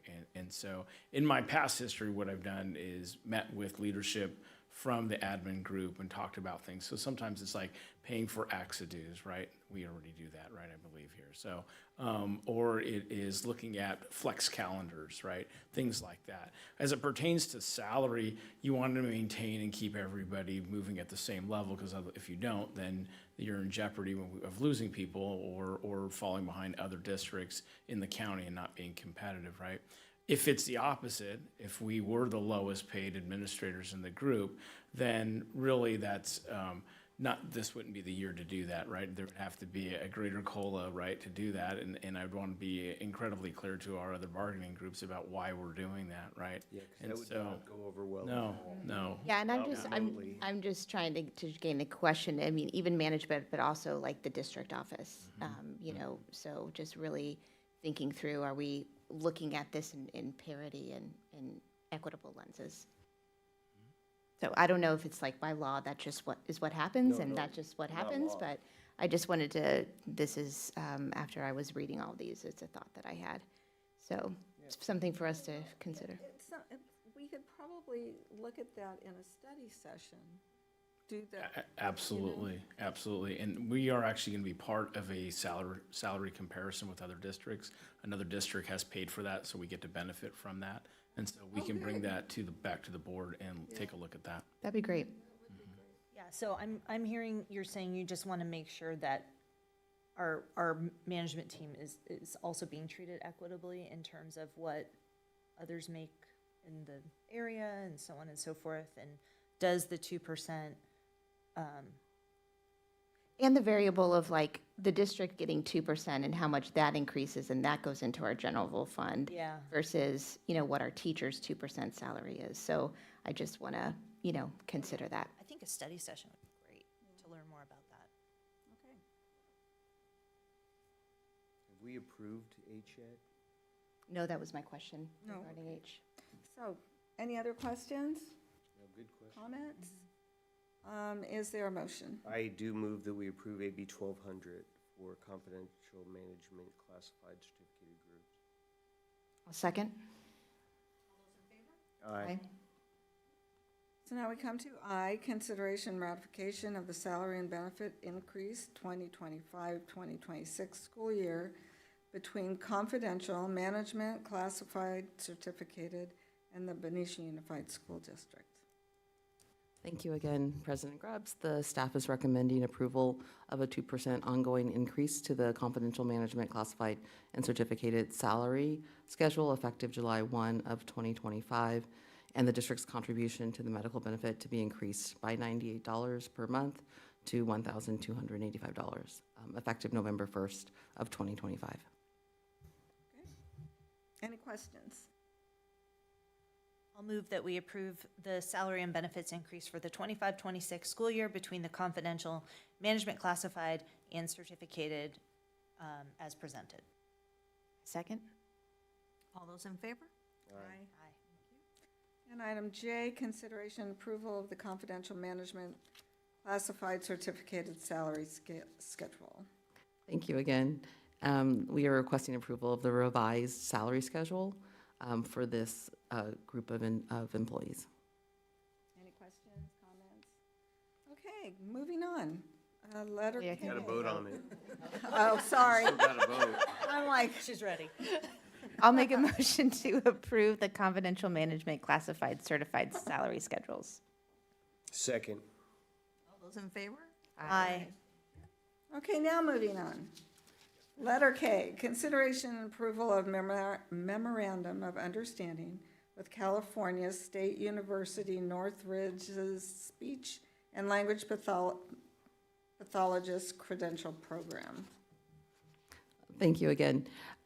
If you recall, a few months ago, we also brought forward a speech and language pathologist credential program agreement with San Jose State. We also now have the opportunity to host another speech and language pathologist student who happens to be a current district employee and one of our classified staff. And so we are eager to have this approved so that we can continue to grow our own speech and language pathologist. Because that saves money. When you don't have to contract out, you save, it's the amount of money for contractors. Okay, any other questions, comments, motion? I move that we approve the MOU with Cal State University Northridge Speech and Language Pathologist Credential Program. I second. Aye. Now we are at item L.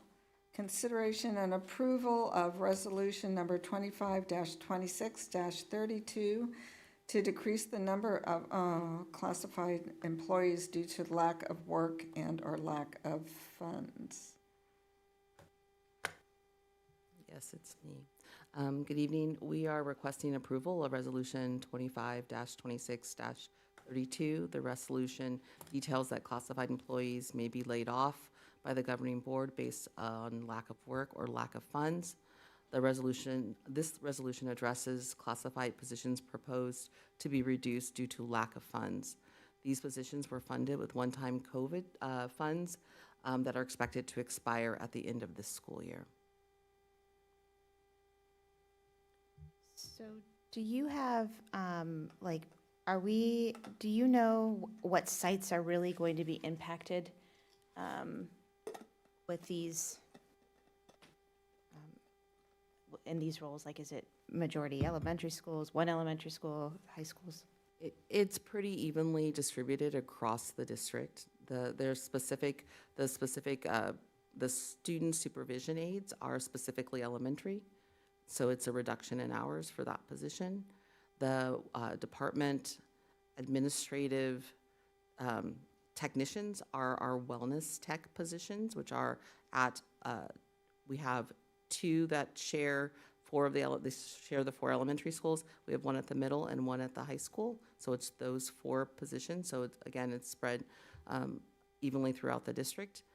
There's an IT technician person who supports our elementary sites along with the other team of IT technicians. So it impacts, across the district. And then the mental health clinician also supports elementary, but across the district, along with another mental health clinician that will stay on. I think I forgot one. What else was there? Instructional interventionist? Oh, the instructional intervention assistant positions. Those positions were added as a result of COVID, and those, again, are also at all of our elementary sites. Are we doing anything to are we just eliminating these positions and then we eliminate all the work that we're putting in for our students? Each position is a little different. The student supervision aid positions, which are the reduction in hours, in the past, those positions, the supervision was done by classroom teachers as part of their contracted workday. So the morning recess, the afternoon recess, that would return. And in some school sites, it's already returned to our classroom teachers. For the department office technician position, again, coming out of COVID and coming out of the pandemic, we knew that there was such an increased need around mental health, and it's subsided somewhat, but it is still very much a need. Those positions, I know that the Ed Services Department is working with the Solano County Office of Ed to find some ways to have sustainable funding for those positions because they are funded out of one-time dollars. And then the computer technician, it's one of those things that maybe the tickets that people put in to get something done, it might take a little longer because you have one less person who would be able to do that work. And then with the instructional intervention assistants, currently we have our intervention teachers that are funded somewhat out of LCAP, some out of our Title I funds. Those, and they support, the intervention assistants support those. The work would be done by just the intervention teacher. There wouldn't be the assistants in place, so there would be fewer students that would be seen. And again, this funding came to us specifically to address some of the key challenges coming out of COVID, and some of those have subsided, but we know that we're still dealing with the impact of that. And we're hopeful the state is continuing to give out one-time funds, which are great, but at the same time we go through this process. We'll have to see where we are in the spring, but we have to go through this process because we don't have a guarantee of this funding continuing. So this affects the reading intervention teachers, et cetera? The reading intervention teachers, no, they're part of other funding sources. It affects the intervention assistants that support our reading intervention teachers. I'm just curious since we have a goal of all students reading on grade level by 3rd grade, when we eliminate those that help us get to our goal, I wonder if the goal doesn't have to be adjusted. I think that's a very valid point. Yeah, I was just going to say there is impact. There's no doubt about it. Losing these positions, there is impact, right? And as I've been out and talking to principals about how do we mitigate this, I don't want to put all of our eggs in the hope of one-time monies from the state, and I don't want to get on my soapbox here about that. But that is what we continue to see happen in the state of California. I think also exploring other avenues of how we can fund some of these. As you know, being on the VAC and in the discussions that we've had, not only with myself but also in prior years, what this district has seen is that we have some deficit spending to address as well, and so that makes this an incredibly challenging situation for us as a district. We have a piece with the county that we're exploring, and we're hopeful that we'll get some funding there, but will it replace all of our wellness techs? No. And then we have some other opportunities that we're looking at. Will it solve all of this? I don't think it will. And so some of this we have to mitigate and work with our site leaders as to how we can best do that, address students' needs. And then other pieces, we look at how we explore other options to bring in funding sources, right? But I'm not going to sit here and tell you that there's not going to be impact. There's certainly going to be impact to staff and to students. I appreciate that. Yeah. And the other thing is that, you know, oftentimes what happens is the teachers get blamed for not reaching these certain goals with their kids. But when there isn't the support and the class sizes are high, that I think that, you know, adjustments need to be made because it's not for everyone not trying. Anyway, that's my point. I just wanted to add, I know that these are all positions that have become part of our lives and in our community and in our kids' everyday life, and the kids are they love the wellness centers. I have some concerns because we eliminated special friends a little while ago, so I really would like to see the district find a way to address the mental health needs. You know, and I kind of feel like the wellness centers in some respects almost became like a special friends. It sounds a little, I mean, I don't know, but a place, and a person in there. So I understand the position we're in. I understand that right now we also have a structural deficit in the general fund. It's not just that we can go backfill everything, but I would like the district to do what you said, Mr. Calabrese, and just make sure that we are exploring all options and all money and private funding, anything we can do, because I think a lot of what the district put into place during COVID were very, very good programs. And I'm really hopeful that we can adjust, and maybe this is partly through the budget advisory process, looking at the general fund also and saying, okay, you know, can we save here? Can we bring this back? But I understand the point of this is to let people in these positions know that this is a possibility. And I do like that you're letting them know early so that they can plan, but I'm very hopeful that this won't come to pass. This isn't a RIF, is it? Or is it? Reduction, is this, reduction forces, hey, your position might get let go. I was under the impression these positions were getting let go. I misspoke then. These positions are being let go. Yeah, it's not a One-time RIF. monies are Yeah, reduction ending. force. That's correct. That's With correct. teaching, you know, is, hey, want to let you know we don't think we're going to have the money at the end of the year, so we're letting you know that there's a good possibility we're going to have to let you go, versus these positions, which, no, they're being cut. Oh, okay. And just to clarify that this would happen at the end of this school year. Right, at the end of So- the year. And it is exactly what it is. These positions would be cut. People would be noticed or notified in January regarding the ending of their position and whatever rights that they have to hearing, or whether they have a right to bump someone from if they were in a previous position, because these are classified positions. Okay, so then what happens if we find alternate sources? Well, I think part of the budget advisory committee is also to prioritize, right, and to take a look at what would we bring back, right? We look at, one of the questions I asked of you in our last meeting was, what are our priorities?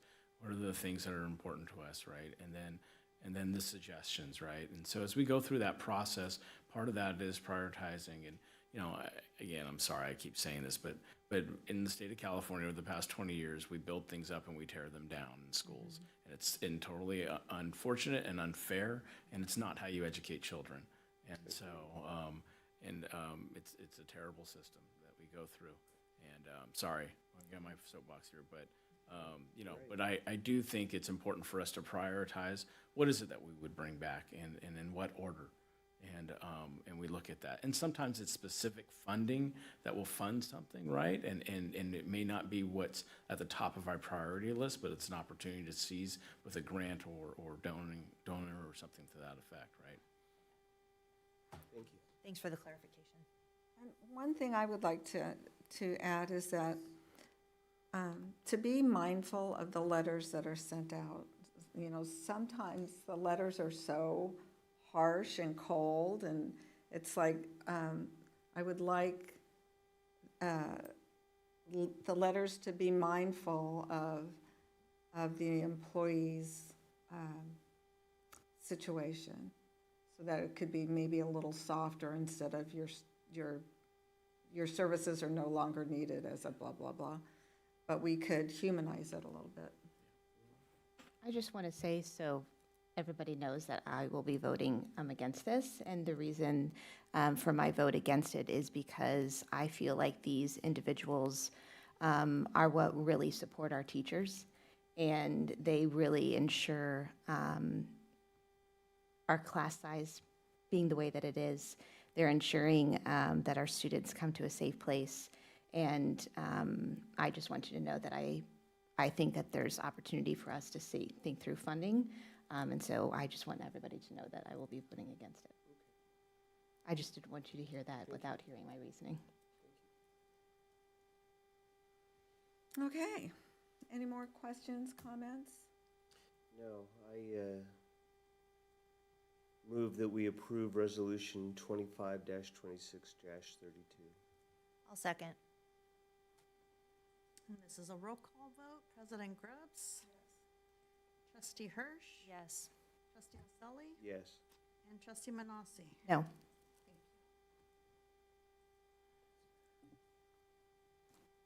And now we come to letter M, consideration and approval of memorandum of understanding with classified school employees associations for letters pre-K permit teacher training stipend. Thank you again. This item before you is the MOU to allow our preschool teacher, preschool teachers or permit teachers to participate in the letters training and receive the stipend, just as we do for our TK, RK, and our lower elementary grade teachers. So it took a little while to get this negotiated with CSEA, but we're happy to be able to offer the stipend and train up our preschool teachers in the science of reading. Excellent. Does anybody have any questions? No, I appreciate noting the financial impact also. Thank you. Okay, I'll move that we approve the MOU with the classified. Actually, Oh. I'm sorry. What? The recommended motion, it says a $591 stipend, but then it says the financial impact is $519. Per teacher. But isn't the stipend per teacher? Maybe the numbers got mixed up. Yeah, I was just bringing that, yeah. Is it it's the 591, right? Not the 519? Yeah, no worries. Oh, I see what you're saying, Mark. I was like, wait, those numbers are easily transposed. You are correct. It's a $591 Okay. is what it says on the MOU. Thank you. Okay, well, I'll make the motion to approve. I second. All those in favor? Aye.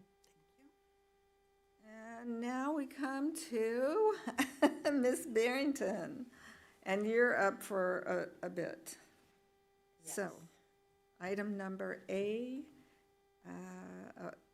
consideration approval of the 2024-2025 annual developer fee report. So government code requires that an annual report be brought to the board for approval within 180 days after the close of the fiscal year, and that it be publicly posted for at least 15 days prior to the meeting. The report, I actually posted it back on November 7th, so it's been out there greater than 15 days. And I can answer any questions. We don't collect a lot of developer fees. Developer fees are something that they're called school impact fees often. So if somebody pulls a permit from the city to build, they have to pay the impact on school fee. Since we haven't had growth, we're not seeing a lot of that coming in. What we see are people who are expanding their current property greater than 500 square feet, or maybe a business did come in and expanded something. All of that would definitely change with, the Rose Estates. When they start to pull permits, we'll start to see greater dollar amounts. And that's supposed to help mitigate the cost of potential increased facilities due to growth in students. They are never intended to build a school. They will not build a school, but it is intended to help the district mitigate the impact. So this is revenue coming in? Yes. Okay, And does that go to the general fund then? No, it goes specifically to developer fees, which is Fund 25. It's restricted. It came in for that purpose, must be spent on that purpose. I'll move that we approve the 24-25 annual developer fee report. A second? All those in favor? And item B, Governing Board review and approval of the 2025-26 first interim financial report for the Benicia Unified School District. We love these interim reports. I know. So this will be the last time somebody is going to say, "Good evening, Governing Board, Superintendent Calabrese, Cabinet, and members of the public still listening." This is the first report for the 25-26 year that you are officially receiving as required since the adopted budget. In our annual budget cycle, we're making it around the circle slowly but surely. This report is required to come to you in December. So it reflects the position of the district as of October 31st.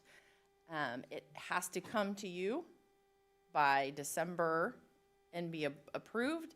And it was provided to the County Office of Education on the 15th because that's the requirement, pending certification and approval from the board. So once you have the review and if you approve and certify, then that certification will go to the county office tomorrow. And then they will begin to do their review of the district's position because they have the AB 1200 responsibility. As a first interim, the district can certify as positive. What that means is the district can make its financial obligations in the current plus 2 subsequent years. There's always 3 options for a district: positive, which we are and what you want; qualified means you can make your obligations in 1 or 2, but not all 3; and then negative means you can't make your obligations at all. You never want to be in that situation. None of us would be here anymore, and the state would come in. So we are positive, which means we have the minimum state required reserves to make our financial obligations.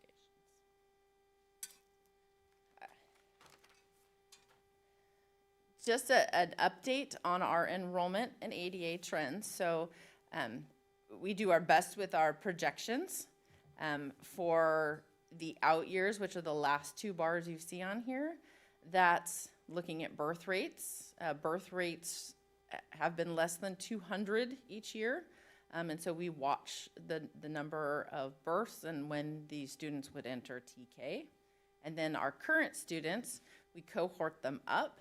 And also we're conservatively taking into account any impacts of our IDAs in our district and what may occur next year, being conservative with the knowledge that we do have. So you can see that in 25-26, we did see an enrollment greater than we believed we would based on the declining enrollment we have had in our district. We don't have the birth rates to support an increase. But we did see an increase of the full rollout of the whole TK program. All parts of the calendar are now the students can attend. We did see an increase in kindergarten and then 9th grade, some of which were students that live in Benicia, have returned to public school potentially from private school. We don't always know that, but those are the main reasons for the increase. As far as ADA, last year we got a little closer to 95%. Hopeful, can't budget based on hope. So the budget is based on 94% right now until we see how it actually plays out throughout the rest of the remainder of the year. So at first interim with the revenues, as I said, our enrollment came in greater. The budget was based on 4284. We came in at 4405, which is actually a 59 student increase because we didn't decline as far as we thought we would. So we actually went up 59 from last year. That moves us into our funding for funded average daily attendance. it moves us into the, based on our current year, so how our students attend this year, because we have more of them, even at 94%, we believe that's how we will be funded. If the actual ADA comes in lower than that number, we'll be funded on prior year or prior 3 years, whichever provides us the most protection as we plan for what may happen. And then this year during data confirmation by our parents, and thank you to each and every parent that participated in that, 2 questions were asked. How many people live in your household and which income bracket do you fall into? It's absolutely confidential information, but it informs our unduplicated pupil percentage, which the Benicia has historically been in the mid to 20s, low to mid 20s. We will actually see with a 3-year average, our percentage go up much closer to 30% this year, and then if data remains the same, we'll see it go higher. And what that means is on the majority of our funding, we get what's called supplemental funding that really informs the LCAP. We'll get more of that for that particular population to provide the services needed.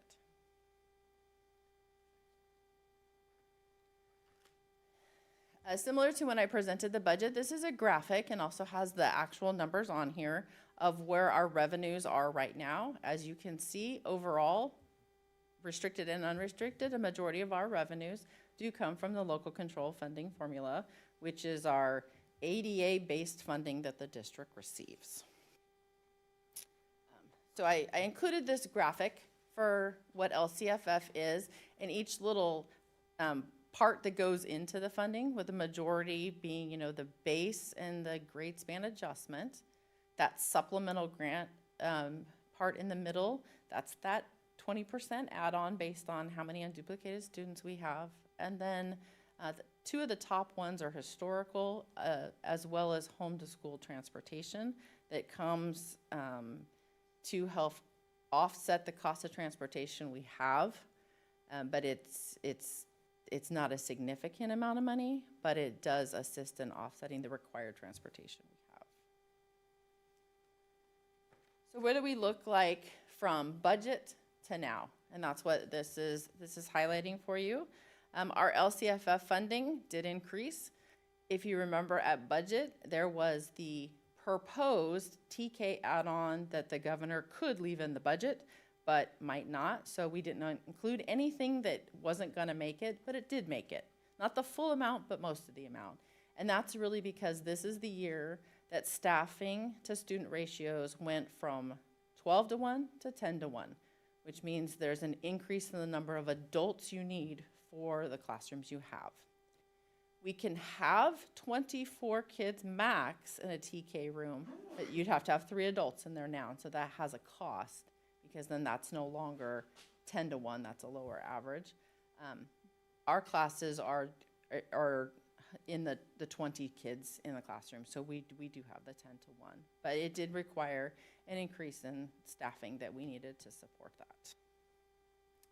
Federal revenues, we saw a decrease in our allocation of Title I dollars. There was a decrease nationwide. It just impacts us more. About 50% of our allocation was reduced, which means we then contribute from the general fund over to keep the program because the program and the staff were already in place.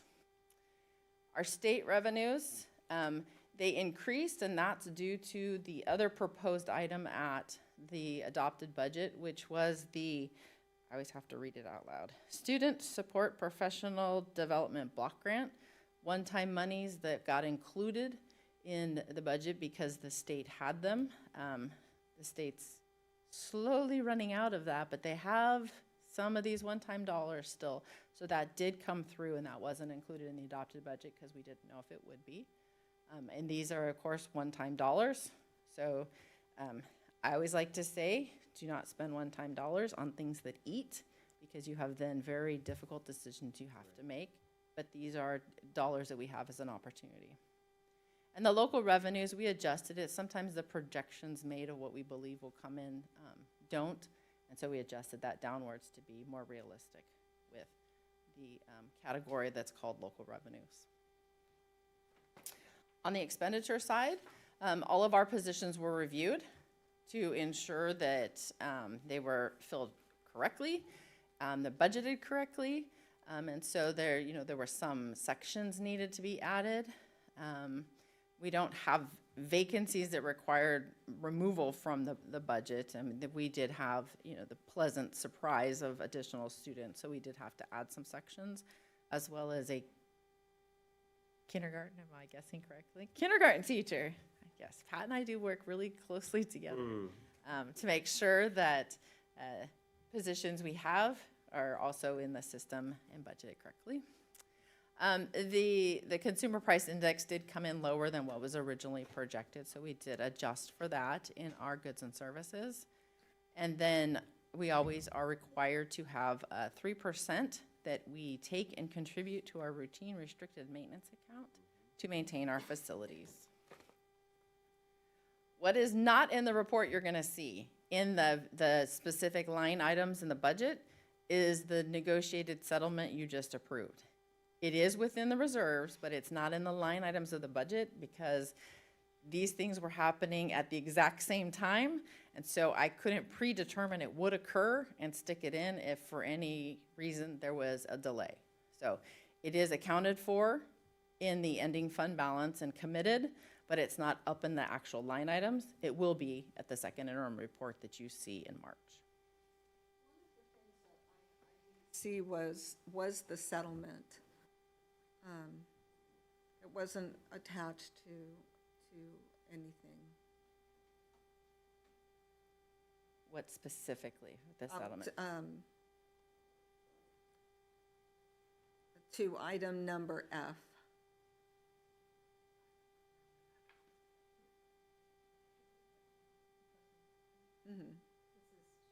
This is the AB 1200s and the salary schedules and the TAs that you just did. That's what this is. That's a Yes. different settlement. Sorry. Okay, but that my comment still stands. That would be accounted for in our reserves, which is why we have reserves anytime we have any unintended consequences of additional staffing or requirements needed to serve our students.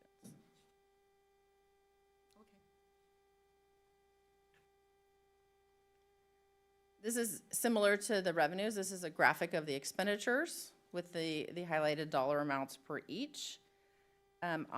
Prior to inclusion of the negotiation settlements that occurred, 92.71% of our unrestricted budget was people, salary and benefits, with total across the entire budget of 87.18. And you'll see the adjustment for the increases at the second interim and the impact on the percentages. Similar to the revenues, on the expenditure side, this highlights the differences. In the salary and benefit lines, it does not include the negotiations yet, so that dollar amount will go up. But this is just what, from budget to the actual first interim report, the differences. And it has to do with position control. Books and supplies, there is an increase and it's on the restricted side, and that's for carryover dollars we have. So when 24-25 ended, any restricted dollars that remained, you then budget them in the subsequent year to spend them within whichever allowable plan you have. For services and other operating, which is primarily on the restricted side tied to contracts and one-time carryover monies. It's in our CTIC program, we have some carryover that they're working on spending. ELOP we managed really well, carryover that's being used in the current year that helps offset the large reduction we got because of the change in funding. And then the last year of the arts, music, instructional materials, the COVID dollars, those are the remaining balances were put in. And then for capital outlay and other outgo, it's an odd category, but it's capital outlay things greater than 5,000. That's not it. This is the other outgo. So other agencies we need to pay for services we have. We had some increases in what it will cost for our non-public schools and our agency costs for our students. We have required contributions that must happen on the special education side. The required contribution has to do with state and federal funding not being sufficient to fund the entire program needed.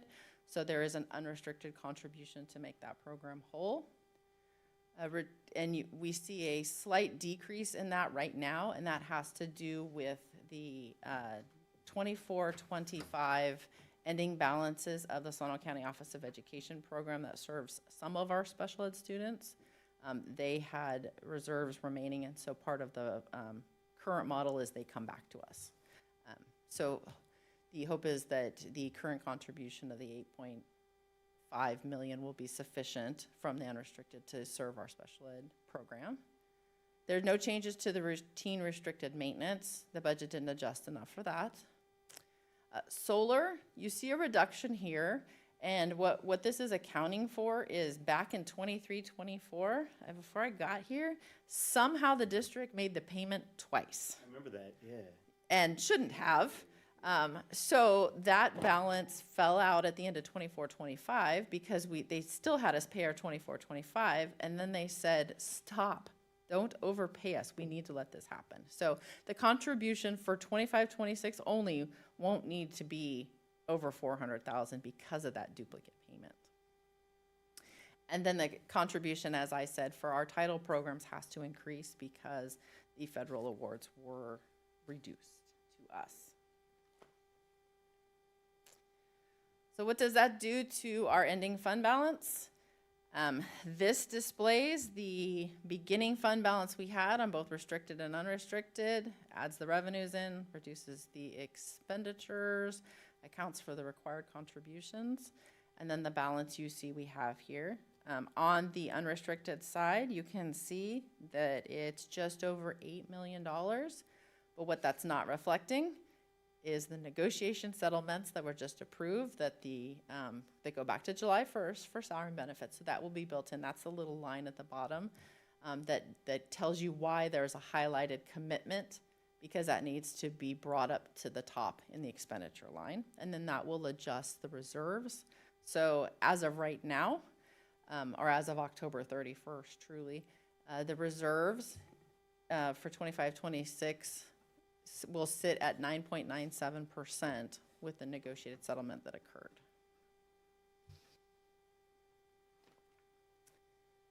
The district has other funds other than just the general fund. Fund 08 is the ASB funds for the middle school and high school. Those funds sit in separate bank accounts, but we're required to report them through our system. But they do reside at the secondary level. As you can see here, all of the funds are in a positive status, which is important because if one of these programs cannot fund itself, a general fund contribution from Fund 01 would be needed. So it's important that these are always positive. On the adult education fund, appears that it will have a balance at the end of the year, but Kim is working really hard to spend that down because she's taken great ownership of the program, and I appreciate everything she's doing, and she has a plan. Fund 12 is the Child Development Fund. That's our state preschool. It potentially will have an ending fund balance. Part of that is the state does a true-up if they believe that we are entitled to the contract for the money they sent us. So we're always cautious.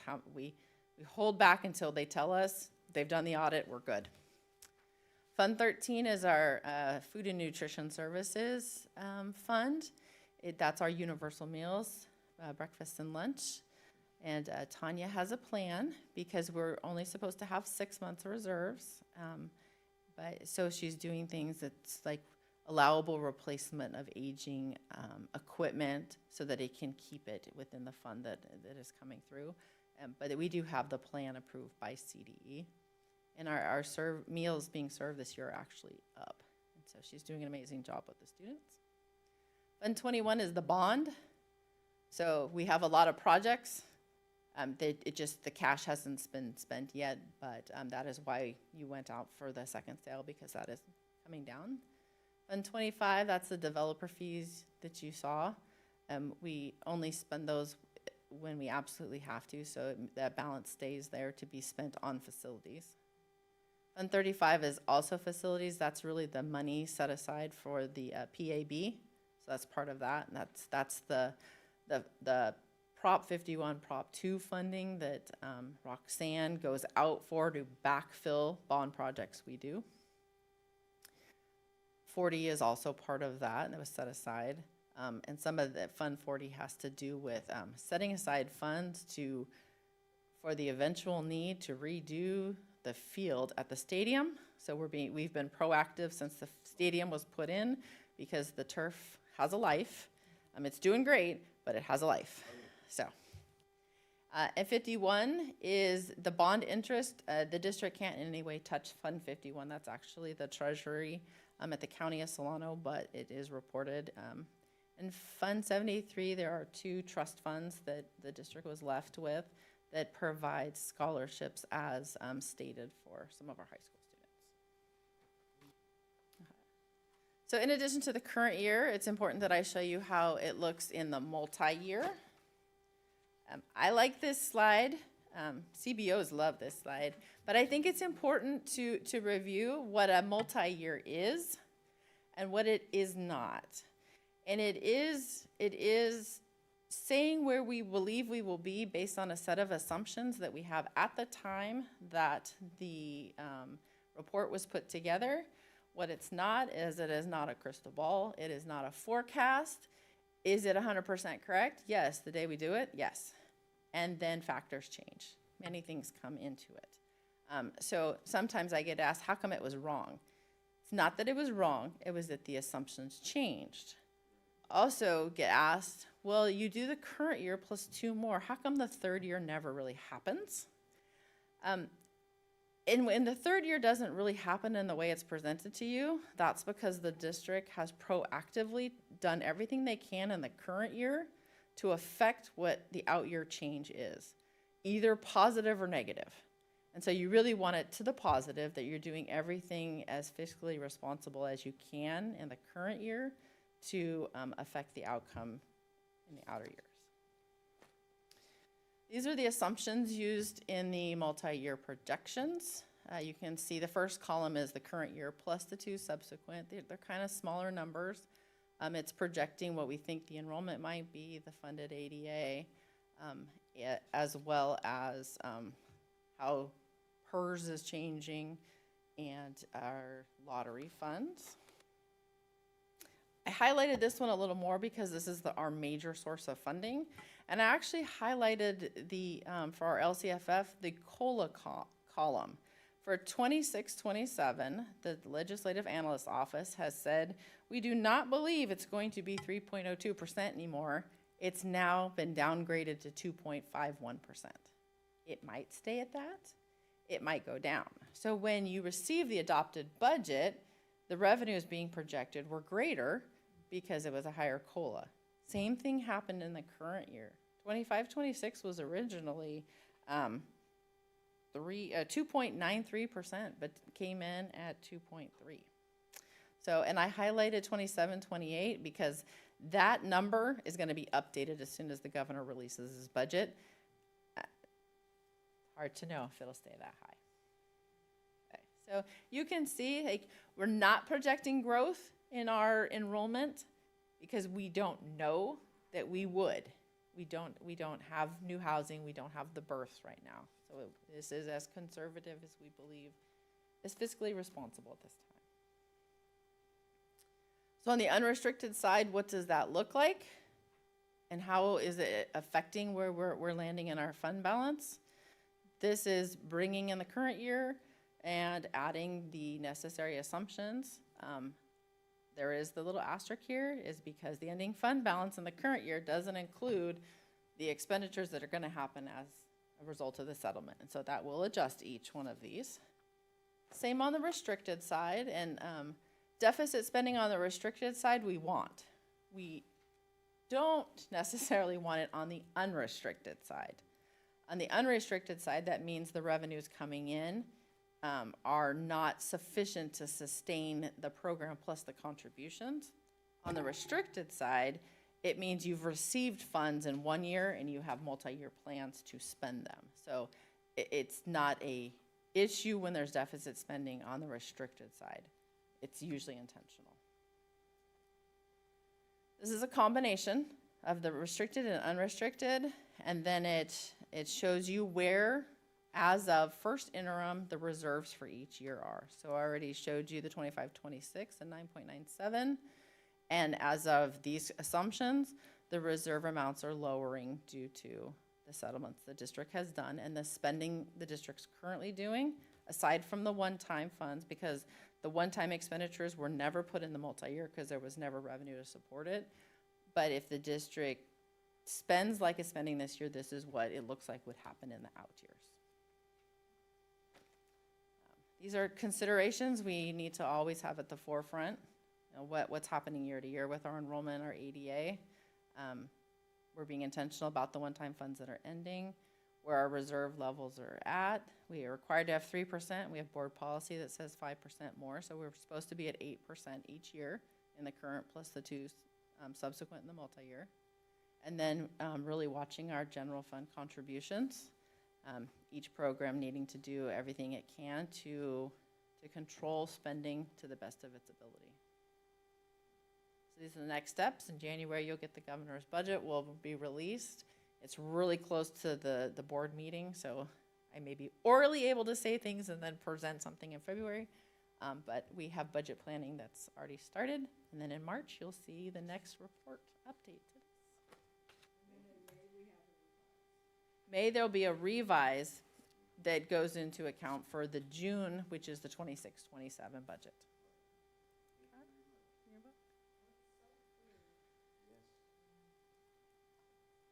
It's a hard job. You're making a lot of, assumptions and conservative, estimates, and that's hard. That's hard. You're welcome. Okay, so any questions, any comments, No, I just appreciate it. any motions? I move that we approve the first interim financial report. I'll second. All those in favor? Aye. So at this point, we are going to go back into closed session, and then we will come back and into open session and report out from then. Thank you.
come back from closed session. It is 9:49 PM.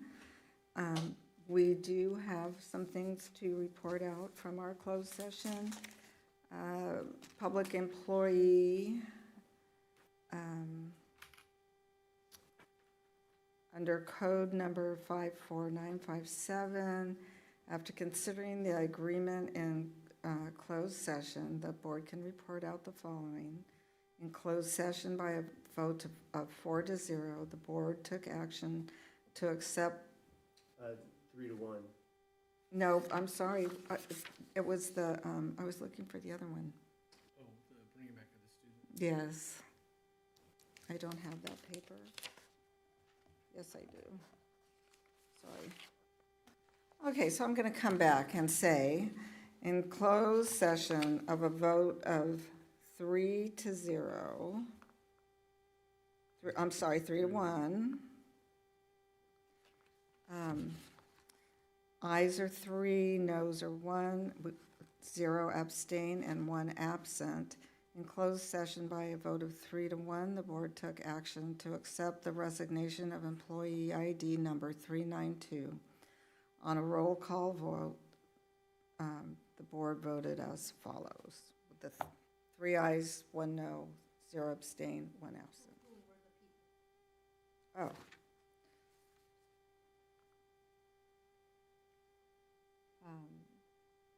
Do you need to do a roll call or Do you want to do a roll call? Yes. Cece, Amy, Yenny. Yeah, and then I was on the other side. And Mark was the no. Okay.